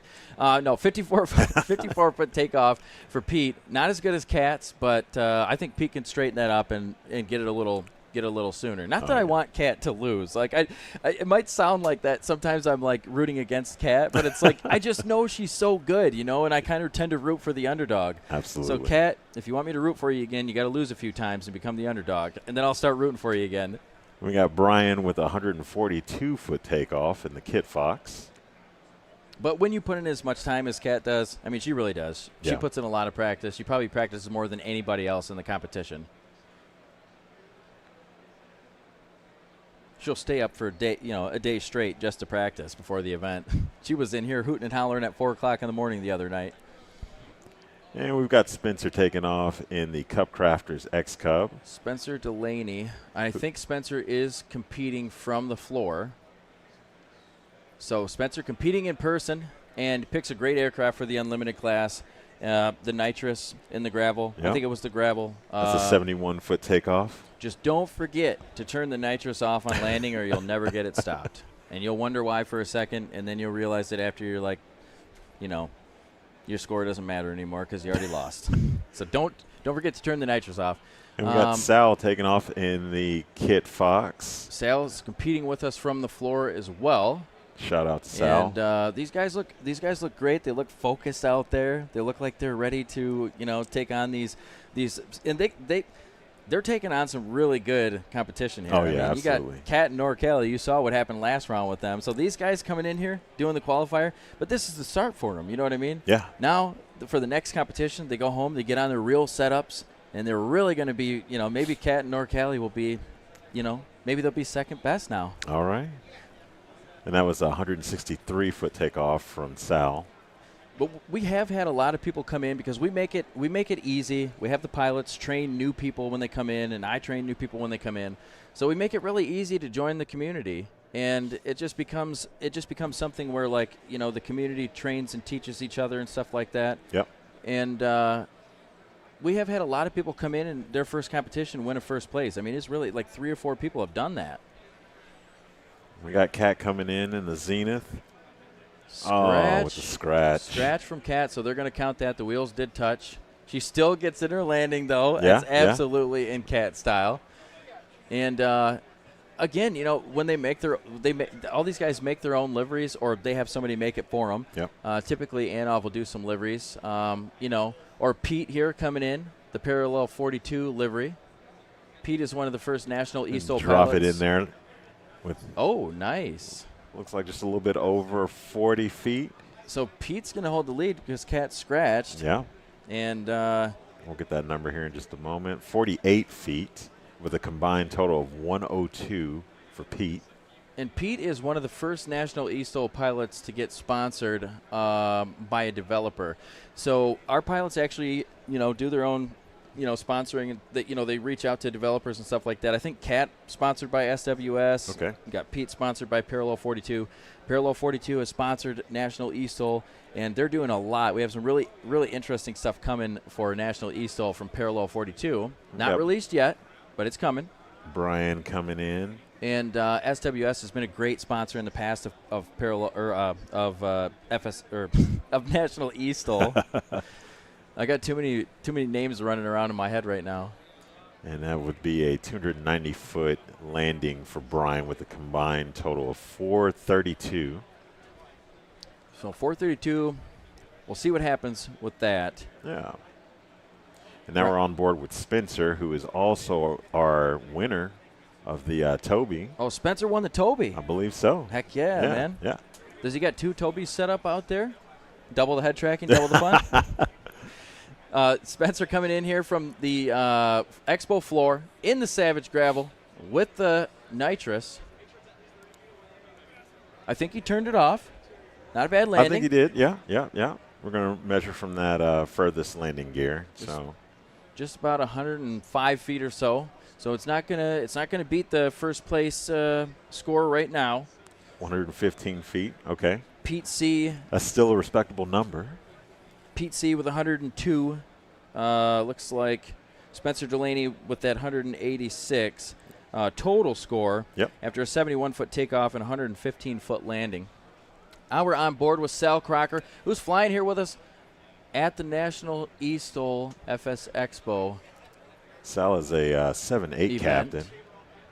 Okay, now say that again. He's a 7-8 captain, so wow, he's in here hanging out with all of us wee people. I love that, though. Yeah. 7-8 captain flying the Kit Fox. Yeah. I love it. Looks like a little long on the landing. Maybe couldn't find the brakes. Had a little bit of a fumble with the brakes or something like that. It's all right. We're going to get a number here of 332 with a combined total of 485 for Sal and the Kit Fox. So Sal had a great takeoff, 163. Now he's choosing to fly the Kit Fox Stage 2. And this is our last lap for this heat between Cat, Pete, Brian, Spencer, and Sal. Again, Spencer and Sal are here with us competing. Now, this is the first time we've ever done one of these competitions where we have live people on the floor. So National eSTOL is pretty new, and it's been amazing, like the growth, the pilots. Everybody's been having such a good time in the Discord and stuff like that. And so, We have an awesome takeoff. Sorry, I didn't mean to interrupt you. How short was it? Let's see. We're about to get that number. 57 feet. 57 feet. Just a little bit longer than her last takeoff, but so losing a little ground, about 14 feet. She can make it up on the landing. But yeah, so I was saying, basically this is our first time ever doing one in person, and it's pretty interesting. Like many people came in and did the qualifier. Some people did really good, some people didn't do so well, but everybody got entered for the giveaway, and Spencer won it. Yeah. And so, congrats again to Spencer on the Toby. But people have done really well. I'm surprised. We didn't really have to hold anybody's hand. Everybody kind of got it and figured it out with Vinny's help. So we got Pete in the Kit Fox Series 5. Is Pete flying with the cowling off? Yes. Okay. How many pilots do you guys have in? How many planes do you like? I think Steve Henry flies without a cowling. Justin Tisdale. I almost said Timberlake. Justin Tisdale flies without a cowling in the 750. Angry Kitten, which is flown by Rod Hewitt. Rod Hewitt. Oh, nose over on the takeoff. That looks like a brake left on type of party foul type of thing. I've never done that before, ever. Not in the sim anyway. Never happens. I've never slewed either. So that will be a DQ from the blue and white Kit Fox. Looks like Brian Alba in the Kit Fox Stage 2 flying with us virtually from Orlando, Florida, is going to disqualify for that nose over. But, you got to keep it safe out there. You got to remember your gumps. He's got numbers on the board. Wait, gumps is for landing. What's the before takeoff checklist? The before takeoff checklist. Okay, got to remember before takeoff checklist and take that parking brake off. At the line, Sal Crocker.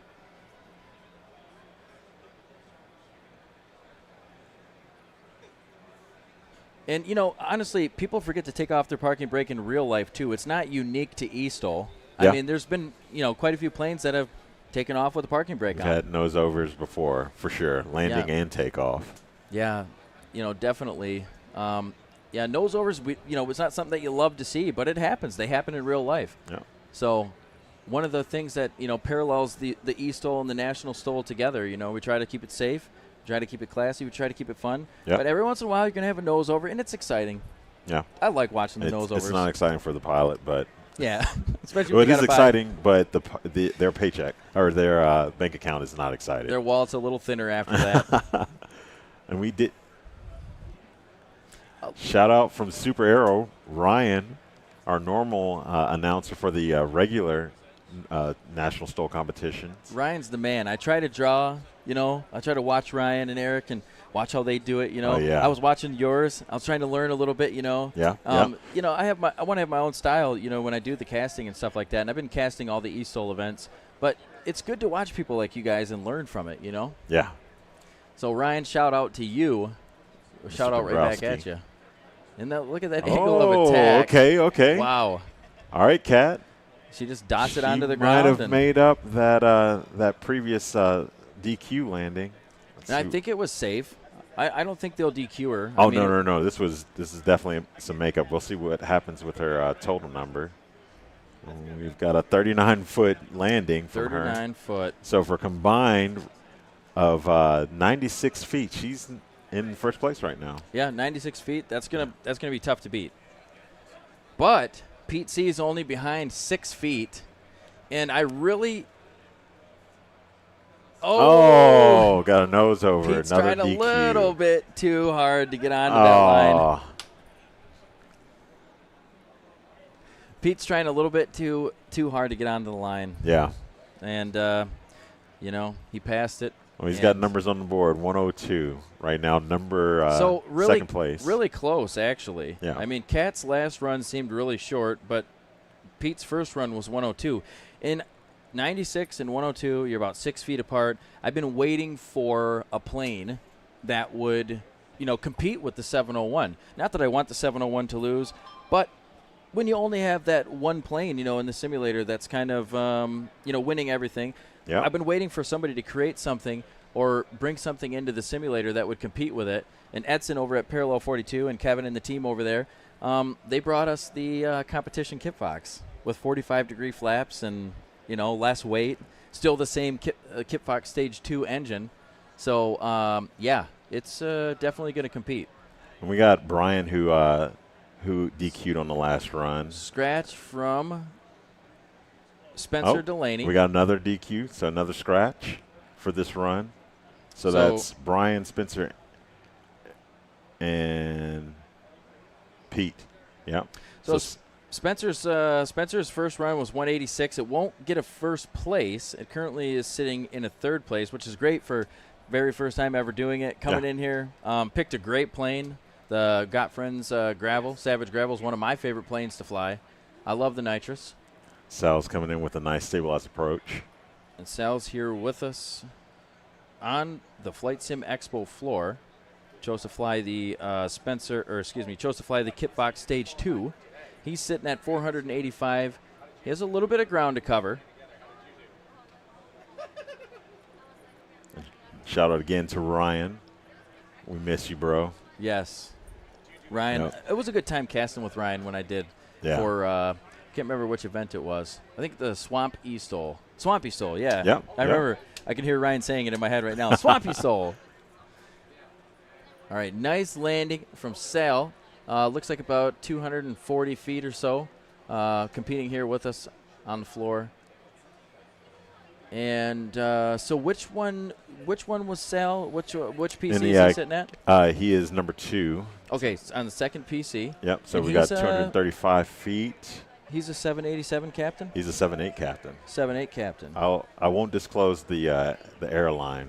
Okay. But privacy. It's always good. Yeah. So that's the end of that heat, the unlimited heat. We still So we're going to keep it rolling. We're not going to be going to commercial. We have Heat 2 coming up. We have Zach Lobert, Rico Stoyer, Samuel G., Ben K. Ben K. And I think that should round out that heat. We still have one more heat after that. So we're going to keep this rolling here, keep the Flight Sim Expo National eSTOL action going. And right now, 96 feet is the score to beat, and that is in the 701, the Zenith 701. You got to beat that 96 feet. I think you can do it in the gravel. I think you could do it in the competition Kit Fox. Yeah. I think those are the two planes that are going to be the most competitive, unless I'm not seeing something here. Oh, I'm forgetting about Stoyer. I think the Red Bull Cub that Stoyer's flying, I think that could possibly throw a monkey wrench in the mix as well. So we're going to see what we have. Oh, another sleeper I forgot about, NorCali in the Carbon. Oh, yeah. Okay. The Savage Carbon. I always choose the gravel over the Carbon. NorCali is the exact opposite. He chooses the Carbon over the gravel every time. Now, they're a similar plane, but, one has nitrous, one doesn't, different size tires. But they're a similar plane because they're both based off the Savage Cub. Yep. And they're both by Got Friends. You can get them for free at got-friends.com/burstix. You can also get them on the Flight Sim store if you're on Xbox and you want some really great STOL planes. It's only like $4.99. You get a pack of 6 planes. So the Xbox boys could really benefit from that. I mean, that's less than a quarter pounder at McDonald's. Yeah, and when they're on sale, I think it was something like 11 cents a plane or something. I mean, come on. Let's go. That's insane.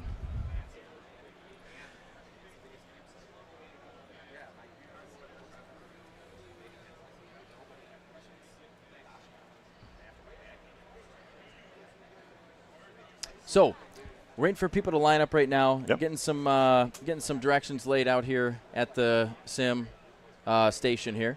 If you guys want to check out some National eSTOL merch, we have a bunch of awesome shirts. I'm not lying to you. I only wear National eSTOL shirts. We have to change it. That's you all need I to have. National STOL shirts, period. Except this one. Well, it's okay. You rocked this shirt yesterday, so I'm rocking it today. I think my collection is getting to be like, I don't know, 6 or 7 National eSTOL shirts, so I got enough for the week. You are rocking the National STOL hat. I've got the eSTOL hat backwards. This is my new one. Yeah. I got this at Swamp STOL. Okay. Heck yeah. Yeah, so guys, check out the National eSTOL merch if you want to wear one of those big straw hats and be, man, the straw kind of hat's the awesome. life of the crowd. Check those out over there. A bunch of different shirts from all the different competitions around the country. The straw hat. We have a delivery. Yes, we do here, have a delivery. So you guys can check out the straw hat. Yeah. How does it look on me? Fantastic. Pretty good? Yeah. It looks like you're going to block some UV rays there. I got to take my other hat off, but it is 109, 110 degrees today, so I think that'll come in handy for you. How did that get hooked on? Let me take care of that for you. There we go. Thank you, sir. All right, we got to see how I look in it. That actually is one of my favorite hats that we have. Yeah. I just got to figure out how to wear the headset with it on. It's not going to be possible. All right, but somebody out in the crowd could have this today. Yeah, somebody out in the crowd could have this today. Stop into the booth and check out the Flight Sim Expo National eSTOL booth here, and check out some of the merch over there.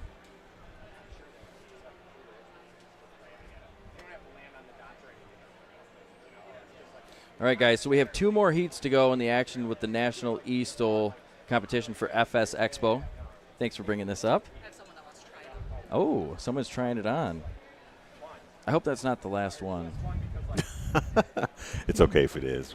We have plenty more. Yeah, we can make more. Oh, yeah. I don't make the hats myself, but, someone does, and they do a real good job. They do a real good job.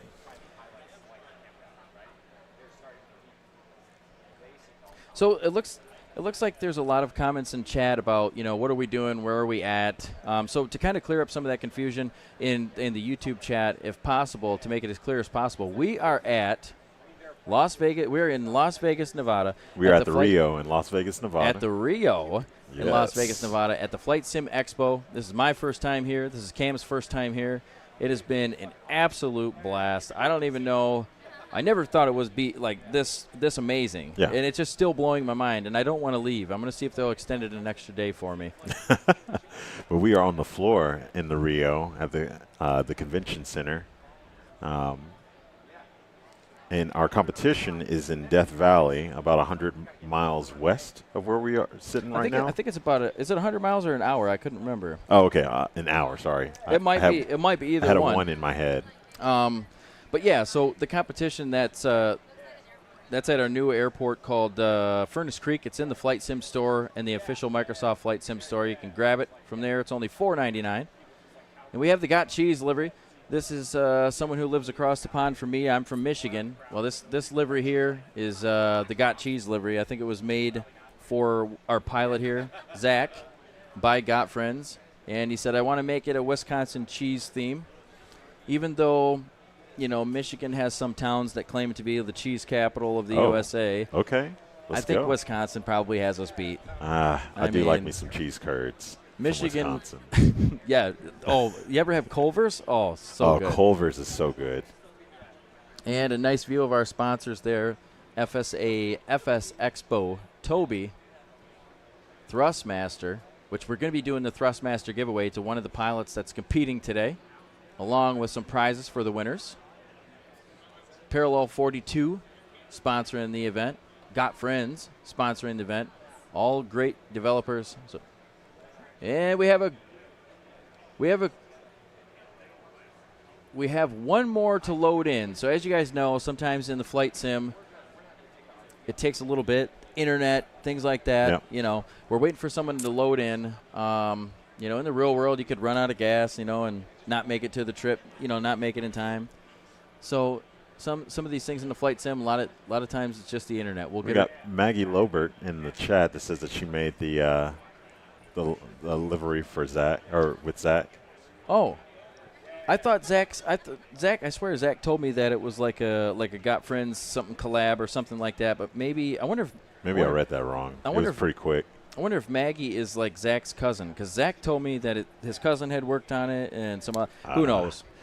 I'll tell you what, that livery looks a lot like one of our competitors from a couple of years back in National STOL. I bet you Maggie is Zach's cousin. They're all watching from Montana on YouTube. Okay. So Maggie and the whole family are watching Zach compete in this competition today. That's awesome. Thank you guys for watching. Hey, Aviator Show. What's going on, Aviator Show? Let's go. Oh, wait, are those guys with the paramotors? Yeah. Oh, yeah, Looks like it. Definitely no. That's Eric. Okay. Oh, that's Eric. There we go. Eric, how you doing, Eric? We have a Carbon Cub that's called Bigfoot that livery looks just like. In one of the STOL competitions in the real IRL? Yep. Bigfoot. Who flies it? Do you remember? Do you know offhand? Oh man, he hadn't competed with us in a couple years. No worries. So I think we got everybody loaded in. There we go. The green flag is up. Zach is off into the skies with another Nose up. Got Friends creation. The Monster NX Cub. Very aggressive takeoff. Yes. That nose came up very fast. And there is nitrous in this plane as well. Okay. You'll find all the nitrous planes are going to be found in the unlimited class. That's the only place that nitrous is allowed is in the unlimited class. So you get some crazy takeoffs in this class. That was a 39-foot takeoff from Zach. 39-foot takeoff. We got to see if he can land it shorter than that. You can do it. Oh, yeah. You absolutely. can do it.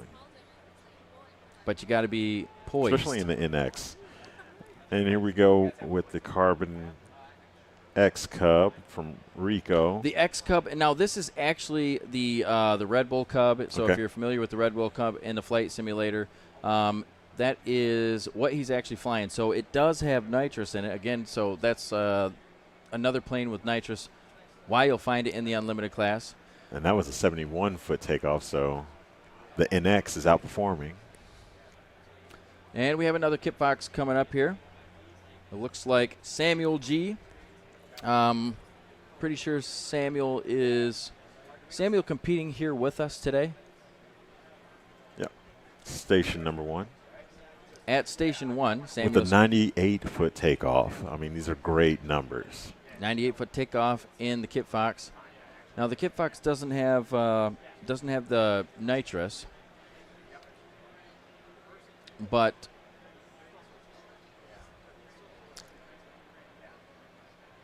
All right, we got Ben coming up in the Kit Fox, looks like. one of the new Kit Fox liveries. If you guys have the Kit Fox complete pack and you haven't downloaded the update yet, you got to download it. There's a bunch of new liveries. There's a new model with the competition model with no cowling, so less weight, same amount of power, better braking, better flaps. It was a 102-foot takeoff.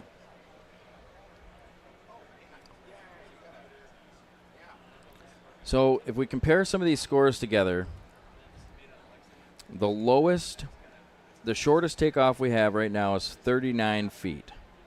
So Zach from Hartford, Wisconsin, his family's watching from Montana.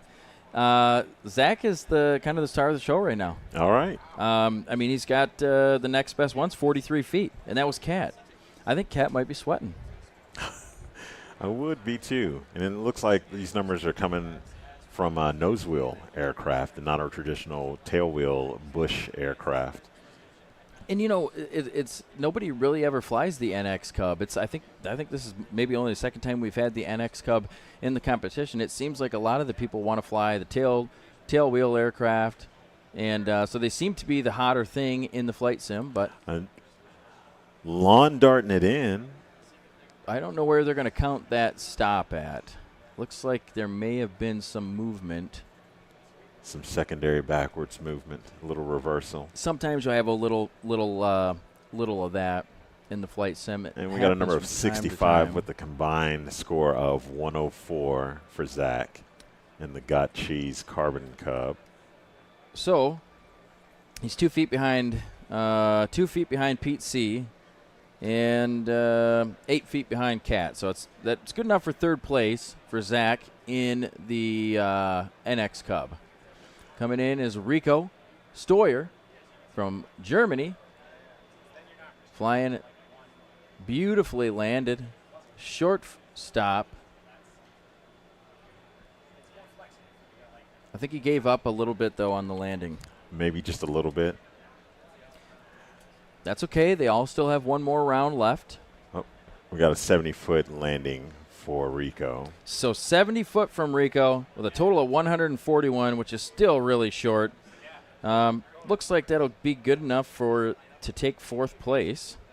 And I know Sawyer's been practiced. I mean, he's been doing STOL for a long time. Yep. He showed me a video a long time ago of them doing STOL on a runway. So I'm so happy that, the pilots don't have to, do STOL on a runway with no markings. The other thing was we would do landings. And Oh, that's a scratch from Samuel. Scratch from Samuel. He's here flying with us. It's okay. It looks like his flaps aren't down. Now, there isn't he doesn't have any NOS thrust to worry about in the Kit Fox. So I thought maybe for a second maybe he didn't turn his NOS off. But Yeah. we don't have NOS in the Kit Fox. So I think it was just the flaps. He needed to get those flaps down and prepare a little bit earlier. Yeah. But when you're in the heat of the moment on the floor in front of everybody, I mean, there's people here watching at the FSEXPO. It's really neat to see everybody out here in the crowd. We had some hooting and hollering going on earlier between Kat and, In NorCal. that is Cali. awesome. And now we have another spot where Kat and NorCali are going to go against each other here, too. Yeah. And I still before this landing, I was going to say we used to have to land on photogrammetry football fields. That's how we would score it Okay. last year when we were trying to do STOL, and then we found Anov's Johnson's farm and gives up about 40 feet, 80 feet on the landing or so. And would have been a great landing if it wasn't if it was a little more precise and landed on the line. But still, a great showing from Ben. And I think Ben's flying from Los Angeles, so he's flying online. I'm not familiar with Ben K, so he might be one of our new pilots. Okay. But been seeing so many new people come into this. Yeah. I mean, it's hard to keep up with the names sometimes, especially when it's their first competition. I think this might be Ben's first competition. And then we've got a 153-foot takeoff from Ben in the Kit Fox. 153-foot landing. Yeah, so 102-foot takeoff and 153-foot landing. He's got one more go at it. So Ben can still come in here and take a first place. And lining up is Zach in the Got Cheese livery. This is the last lap for Heat 2. Zach's got family out in the crowd hooting and hollering for him all the way from Montana. Okay. That's awesome. Yeah. Shout out to Zach's family. Watching Zach do his thing. Another great takeoff from Zach. Yeah, so Zach had messaged me the other day, and he's like, hey, do you think you could help me with something? And I'm like, yeah, let's take a look at it. And so him and I kind of threw together that livery. And, he did the livery with Maggie and stuff like that, but then I had to help him figure out how to get it into the flight simulator. Okay. So that's kind of like second nature for me, so I just kind of took it through, tried showing him a little bit how to do it and stuff like that. But, Zach, if you need any help with that kind of stuff, feel free to ask me. I love to help in that. Zach's takeoff was 56 feet. Ooh, 56 feet. And now we've got Rico. Stoyer taking off. What do you have here, Cam, for Stoyer's takeoff? 75 feet. 75. Okay. That's good. Yeah. A little bit longer, 4 foot longer than his first takeoff. Ryan's cheering for cheese. Ryan is from that area too, right? Ryan is, he actually soloed, if I'm not mistaken, at Hartford. Nice. At the airport that we're going to have Sodbusters at. So Sodbusters is the week before Oshkosh, right? it is the Saturday right before Oshkosh, yeah. So you're saying that you could get like a hotel in Hartford and stay, the week before Oshkosh, and then make it like a dual weekend kind of thing? Oh, yeah. Do the eSTOL competition and then hang out and fill up on cheese curds and then go do the real thing at Oshkosh. Not with National STOL, but for the EAA STOL demo that they will have out there. Right. Oh, no, we got nose over. Another nose over. I wonder if we got to put a reminder on the team lockers. No, we don't have team lockers, but remember to take your parking brake off. Public service announcement. No, it's okay. It happens from time to time. I mean, I've never done it, but it happens. All right, so we're going to take a look over here. It looks like we have some sim effects going on over there in that helicopter. They panned to it for a minute. I don't know if you guys have checked that out. But okay. Parallel 42, one of our sponsors, they have a new add-on out. It's called Sim Effects. And if you're a helicopter person, you need SimFX. You need to get SimFX if you're a helicopter person because it adds all this extra like dust and rotor effects. Oh, okay, so I've got mine jacked all the way up. It's like a tornado every time. You can turn it down. It's very customizable, but I got mine all the way up. Okay. Looks like we got Alex from SWS out in the crowd, hanging out, watching, and checking out what's going on. He's one of the developers of the he is the developer of the 701. Okay. That's the plane that has basically been taking unlimited the entire time. Yeah. So make sure to check out SWS out in the crowd. They have been a great sponsor of National eSTOL since the beginning. And we've got the Got Cheese livery NX Cub coming in. Oh, that might have been a scratch. I'm calling it. Scratch. Has to be. I'm going to call it scratch, too, unfortunately. Yeah. Dang. So close, but a scratch from the Got Cheese livery. And I think that's the last try. But, his score was good. His score in the first place. Combined 104. 104. So that's good enough to get him season points. That's good enough to get him in third place as long as nobody locks him out. Yeah, we got one more heat, but as of right now, that's a good third place score. Yeah. And I don't think Zach has done a ton of competitions. I think he did one, took a break for a little while. And so, he's that's really good for coming back after a little break. And Stoyer floating it in, not giving up much. Oh, I don't think he's going to take that score. He might have scratched. I guess maybe I didn't see the scratch. That might be a scratch. Okay, looks like we got a scratch. It was a scratch, okay. Well, he was floating it in so nicely. I was looking at the top of the plane instead of the bottom, I guess. And so our pilots, guys, when they're in these competitions in the heats, they're all in Discord, and they're communicating with an air boss. And that is keeping all the coordination. So when they line up, the first plane leaves. 30 seconds later, the next plane leaves, and so on and so forth. And then when the last plane leaves the line, the one that took off first should be coming right back in. And it keeps everything flowing. And another scratch. Another scratch. Scratch City. Scratch City. It happens. Cat scratch fever. An intimidation factor from Cat.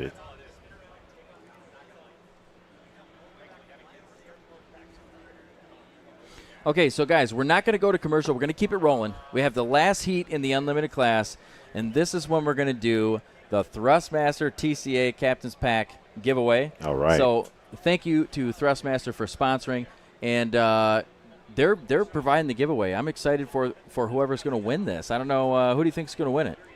Totally random, but someone. I'm thinking because it could be anybody, online or here, and the luckiest person in my chat is Vinny, and Vinny's here. He can't win it. Oh, unfortunately. So my guess is as good as yours. My guess is going with Spitzer. I mean, he won the Toby, so okay. I mean, like, why Spencer's not? Spencer's going to double whammy. Yeah. All right, I like that. So Spencer, you think it's going to be Spencer? I don't know. I'm thinking NorCali. Yeah. But we don't have any say in that, so. Luck of the draw. All right, so it looks like right now in first place is Cat Blue Flame with the 96. She's going to be tough to beat, but there's, people are scratching at the door. And the only people that have a chance now is Scott, Moby, Riley Wilson, and NorCali. And it's NorCali probably going to give her a run for her money. Yeah. I mean, I wouldn't imagine he's going to do bad now after that first showing in the double ender. I mean, he kicked a lot of butt in the Spec class, so. Yeah, he's got a nice little warm up, right? Yeah. Oh yeah. NorCali over there on the setups, getting ready. So we're taking a pan around the beautiful Furnace Creek eSTOL scenery. Is that a Pilatus? Is available on Xbox, so you can pick it up on the Flight Sim official store. And yeah, that is a Pilatus. I think Anov. PC6, yeah. I think Anov put that in there in the scenery. And so checking out the scenery, he's got some eSTOL branded tents And some trailers. That's where I would be sleeping. Yeah. At a normal National STOL competition. Yeah, that's a lot of fun. If you ever get a chance to go out to one of the IRL in-person National STOL competitions, you guys have to check it out. It's probably one of the funnest things to do when you get a chance to meet the pilots and all that stuff. And you can volunteer as well. Yeah. So if anybody is out there, make sure to stop and see Karen and get a schedule and check and see, hey, are any of these near me, right? Because they have quite a few more of the National National STOL in-person events left. And if you get a hold of Karen, find that schedule, just message me. I'll get you guys hooked up with, the volunteer. You guys can volunteer there and have a good time, meet everybody. You can also go to nationalstol.com and check out the actual season schedule that's listed on there. Check to see if there's any openings on the volunteer list. There's probably openings on the volunteer list. We're actually both volunteers ourselves. Yeah. I do photography for the in real life competitions. And Austin, you do camera work. Yeah, I did the camera on the 100-foot line. Yep. That was awesome. Yeah. That was cool. Yeah. And we do need volunteers for eSTOL as well. Yeah, so if we have anybody out there who's like real good at making videos and has a little extra time on their hands, we could use someone to do some video work for National eSTOL. So whether you have time to do it in the real life or in the virtual world, if you like STOL but you don't want to compete, maybe volunteering would be the thing for you to do. Yeah, maybe you don't like to be around a whole bunch of people. You can be at your house with your own rig, either flying or volunteering with us.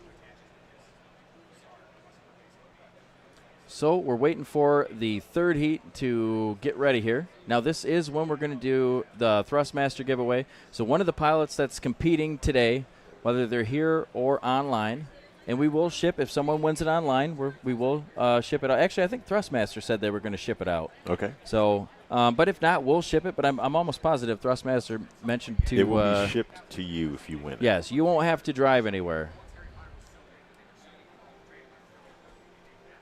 So Heat 3 is coming up, and Heat 3 is...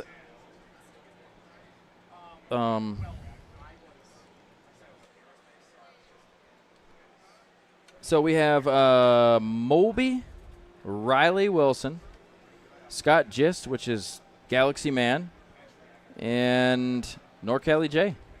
Norcali J, the winner of the Spec class and the double ender. So we're going to see if anybody can beat Cat Blue Flame's run of 96 feet. That's crazy. 96 feet to take off and land in a big metal heavy airplane. Yeah. So my predictions are, Riley's new with the Riley's actually not in the 701. He's in the Rands. So I made that mistake a couple times because it's on the spreadsheet, but Riley switched his plane out to the Rands. Yep. He's actually got sponsored by Flyboy.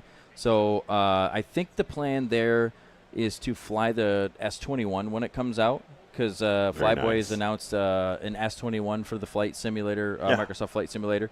So I think that's what Riley's probably going to switch to. Got a little more power. Green flag is up and out and ready to go. We have lined up in the NX Cub. Looks like Moby. And I think Moby is here with us at the competition, and it looks like he is. Sitting second PC here, next to Norcali. Nice takeoff, just short of 100 feet.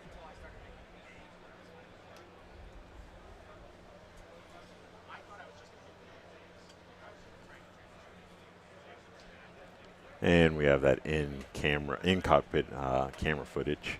I like how we can do that in the simulator, too. Yeah. Get the cockpit camera footage. And Puffsley pulling up to the line in the Rands S6S. Okay. Nose wheel gang. Yeah, we've seen a couple of S6Ss in the competition. Yep. And Flyboy from Flyboy that made the Rands S6S has sponsored a few different giveaways and stuff like that as far as that goes. It's a great plane. He's going to do a real good job with the S21. There's no doubt about it. So I've been excited about the S21, waiting for it to come out. So great plane. the Rand's S6S. Riley Wilson choosing to go fly for Flyboy. Riley was in the 701. Okay. I think,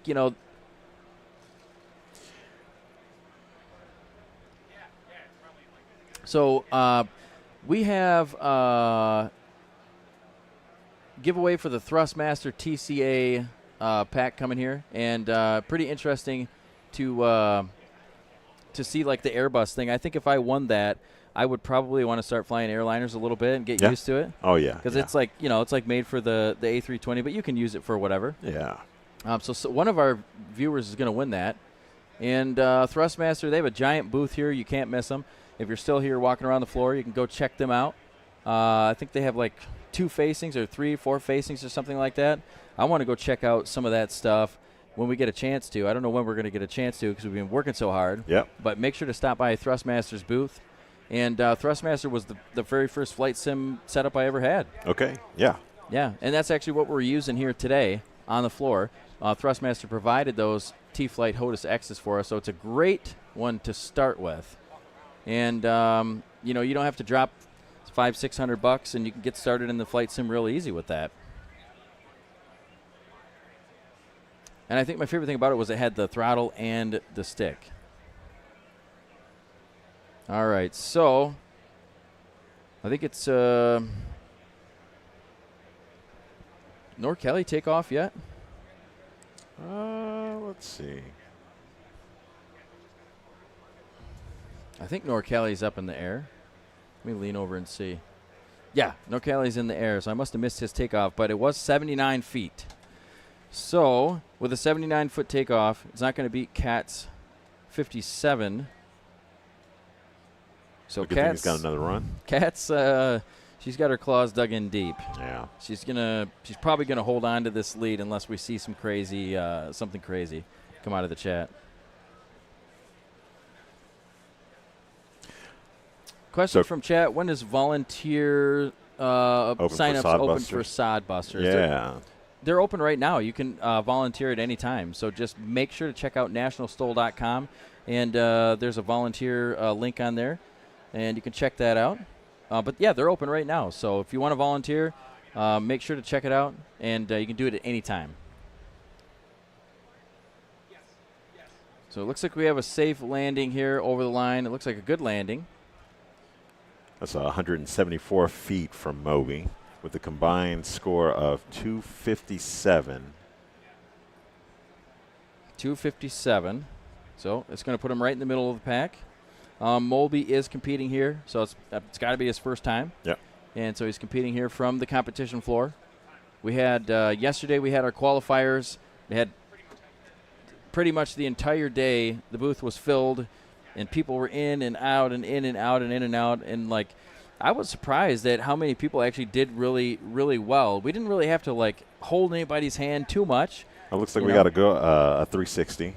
Somebody's doing a go around. Yeah. And Riley just commented and said that he's going to put in some of this work. I don't know if that was a scratch.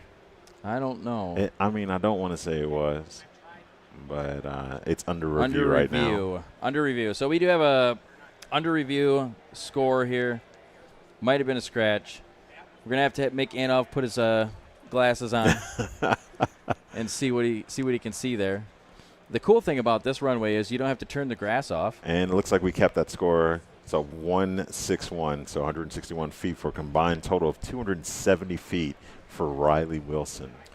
270 feet, so that's going to put him in somewhere around the middle of the pack. And I think, with the move to the S6S, I think Riley's thinking about the future. He knows he's not going to come out and, shoot off into the sky with the S6S. That's not what that plane's about. But I think he has a lot of faith in the S21, which I'm excited for as well because I know Flyboy's going to do a good job. So when the S21 comes out, I'm sure he's going to be switching to that, and that's where, people fly what they like to fly. Yeah. And, scratch from Nor Kelly. Oh, was that a scratch? Oh. Wow. So that's going to take away his total first landing. He's only got one more now. All right, the pressure's on. He can still beat Cat, but it's going to be really tough. But he did beat Cat in the Spec class, so now we have like this rivalry that's like forming over and over again, and it almost always seems to be like the back and forth of Cat and Norcali. Yeah. But just like in real life, you know how Dan and Steve probably get along just fine. Cat and Norcali get along just fine, but on the field, you know, they're going at it. And Moby's back on the line in the Monster NX. Moby in the Monster NX with the nitrous, shooting off like a rocket into space. Now, in real life, the NX is pretty cool because you can switch it from a nose wheel to a tail dragger if you buy that aircraft. Yeah, it's I think it's a 3 to 6 hour process. It still involves your mechanic, an A&P. So we got to call Red Baron. Yep. But if you do purchase an NX, you can always switch it back. Not very practical, but if you feel like it, you can do it. Right. So it's like a little more intensive than taking the top off the Jeep. And we have a short takeoff of 100 feet or so in the NX Cub. And that was Moby. Moby in the NX Cub trying out here for the first time, flying from the floor of the FSEXPO. And by the way, guys, if you're at FSEXPO, don't forget to check out all the awesome booths. We have Got Friends booth. We have the Thrustmaster booth. Make sure to check out all the awesome stuff that they have over at, for flight sim gear. Yeah. Some of the best flight sim gear you can get. You have... and that was an 89-foot takeoff from Moby. Oh, 89-foot takeoff. Pretty consistent. Yeah, and again, with the NX Cub, you got to make sure you take off the nitrous. Well, Cat's already throwing flames now. Oh, no. Norcali, if you find cat food in your shoes, I don't necessarily know who put it there. That's what she's going to do to Norcali? Yeah. Put cat food in the shoes? Put cat food in the shoes. Cat, you got to do better than that. You got to do something a little more rivalrous than that. I think I just made up a word. Rivalrous? Somebody's got to call Webster's and get that in the dictionary. It's a great word. Cat food in the shoes. Is that soft? I can actually is that soft food? I can see Cat just like sprinkling cat food in people's shoes and thinking that, like, I love cat food. I eat it for dinner. You know what I mean? Like, Norcali, that doesn't faze Norcali. No, Norcali doesn't really eat cat food for dinner, but he probably wouldn't take that as too much of a. I mean, there's plenty of taurine in there, so. I don't know. I might be mildly annoyed if I had cat food in my shoes. Depends on if it's soft food or pebbles. Oh yeah. If it's soft food, that's disgusting. Yeah, wouldn't want that in my shoes.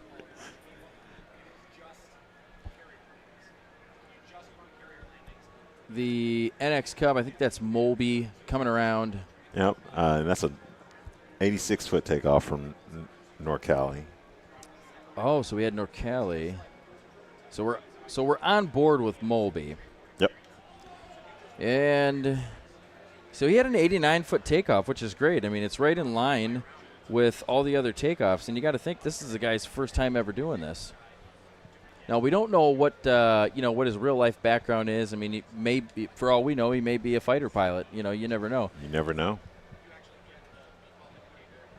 He could be a STOL pilot. Yeah, he could be. Could be a STOL pilot. Yeah. But the approach looks very stable. I mean, he looks focused. Look at him on the floor focused. there. I mean, he's not phased at all. He knows what he's doing. Very stabilized approach.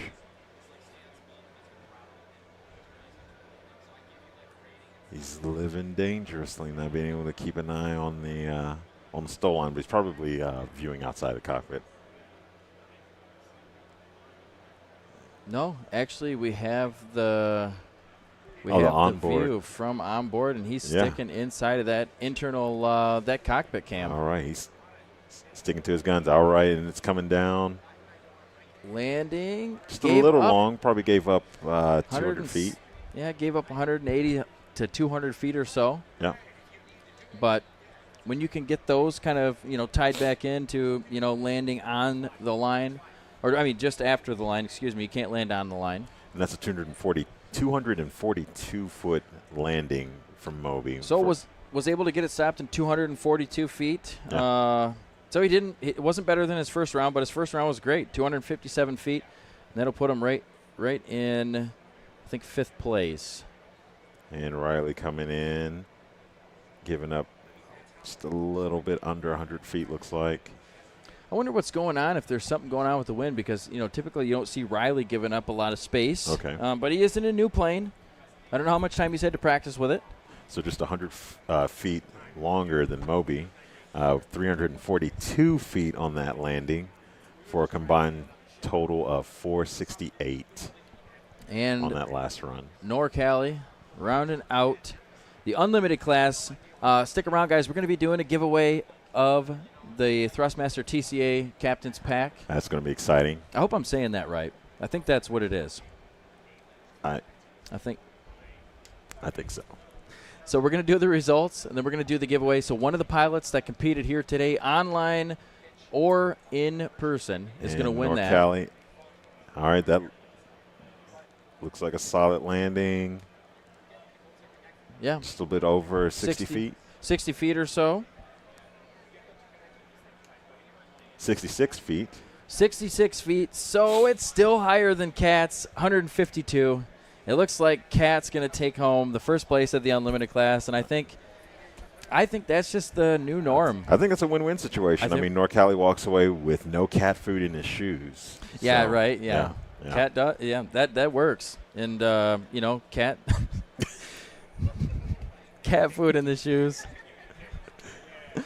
We love Kat. We really do. She makes me laugh. So every time I talk about Kat, it's always something good. So congrats to Kat, Kat Blue Flame with the SWS CH701. She flies that plane like she knows it. She flies it like she stole it. And Pete C in second place with 102 feet in the Kip Fox Series 5 competition variant. I think that's awesome. That's a great number. We finally have some competition. Zach Lobert with 104 in the Monster NX. Rico Stoyer in the Carbon Cub, or a.k.a. the Red Bull Cub. In 141 feet, he was able to take off and land. NorCali J with 152 in 5th place. And Spencer Delaney with 186 feet, 6th place. Ben K in the 2009 Kip Fox with a 255-foot best run. We have Mulby with 257 feet. Riley Wilson with 270. Mulby was in the NX Cub. Riley Wilson was in the Rands S6S. And then to round it out, Sal Crocker and Brian Alba in the Kip Foxes with 372 and 432 feet, respectively. So that was the round out of the unlimited class. A lot of competitors in the unlimited class this time. That is amazing. You guys really showed up, and I hope everybody had fun with the National eSTOL stuff. We had a bunch of new people coming in. So we're going to do the drawing now for the Thrustmaster. One of our pilots that competed either on the floor here today or online is going to win it.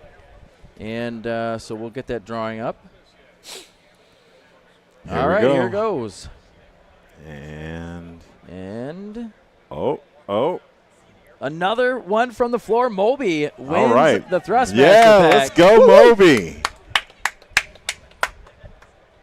Awesome. So he just competed, and then he just wins. Yeah. Did you say – oh, no, you said Delaney's. You said Spencer. I thought Spencer was going to get it, but that's cool, though. Hey, it's okay. I'm glad two people from the floor won it. I know the pilots, they probably wanted to win it, the guys from online, but that just goes to show you got to get out to the FSEXPO and come here in person. Come hang out with us. Even though it didn't matter. That was completely random. But, maybe that's going to be the thing. You have to be here. Yeah. Maybe that's the luck of the draw. So I want to say thanks again to all the sponsors: Parallel 42, Flight Sim Association, FSEXPO, Got Friends, Toby Eye Tracker with the Toby Eye Tracker 5, Thrustmaster, and Classic Aircraft Simulations. And also a shout out to Emerald Scenery Design, who's here with Got Friends. Thank you guys, and we'll see you soon for some more National eSTOL action. Yeah, next event is going to be Pennsylvania. We've got the actual live National STOL event next event. That's next weekend, Appalachian STOL. So next weekend there's a live event? There's a live event next weekend. And where's it at? Is at Clarion, Pennsylvania for our Appalachian STOL. Clarion County Airport in Pennsylvania? Yes. Okay, so if you guys are near Pennsylvania and you guys want to get to a real STOL competition, get a hold of us. We'll help you figure out how to do it. If you want to just go there and view, just make sure you stop in and watch the competition. If you want to volunteer, we're still taking volunteers for that. So get a hold of me, nationalstol.com/chat, and you guys can volunteer and have a good time there. So, Cam, I think that's it for us. I'm going to go walk around and check out the expo. Thank you guys for having us. Appreciate you, and we'll talk to you guys next time. And we'll see you at National STOL Series.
Hey, it's Trent.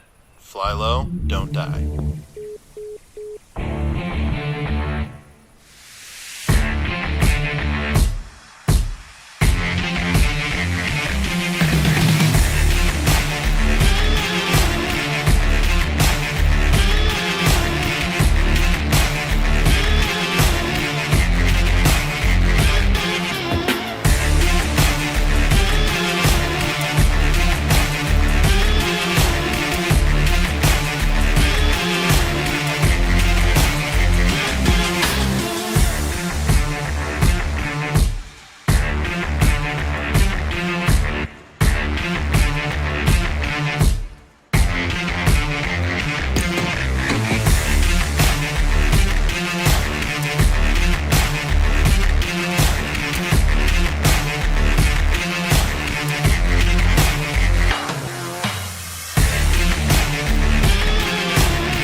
Come be my wingman and join in the adventure. Now available in the Microsoft Flight Simulator Marketplace on PC and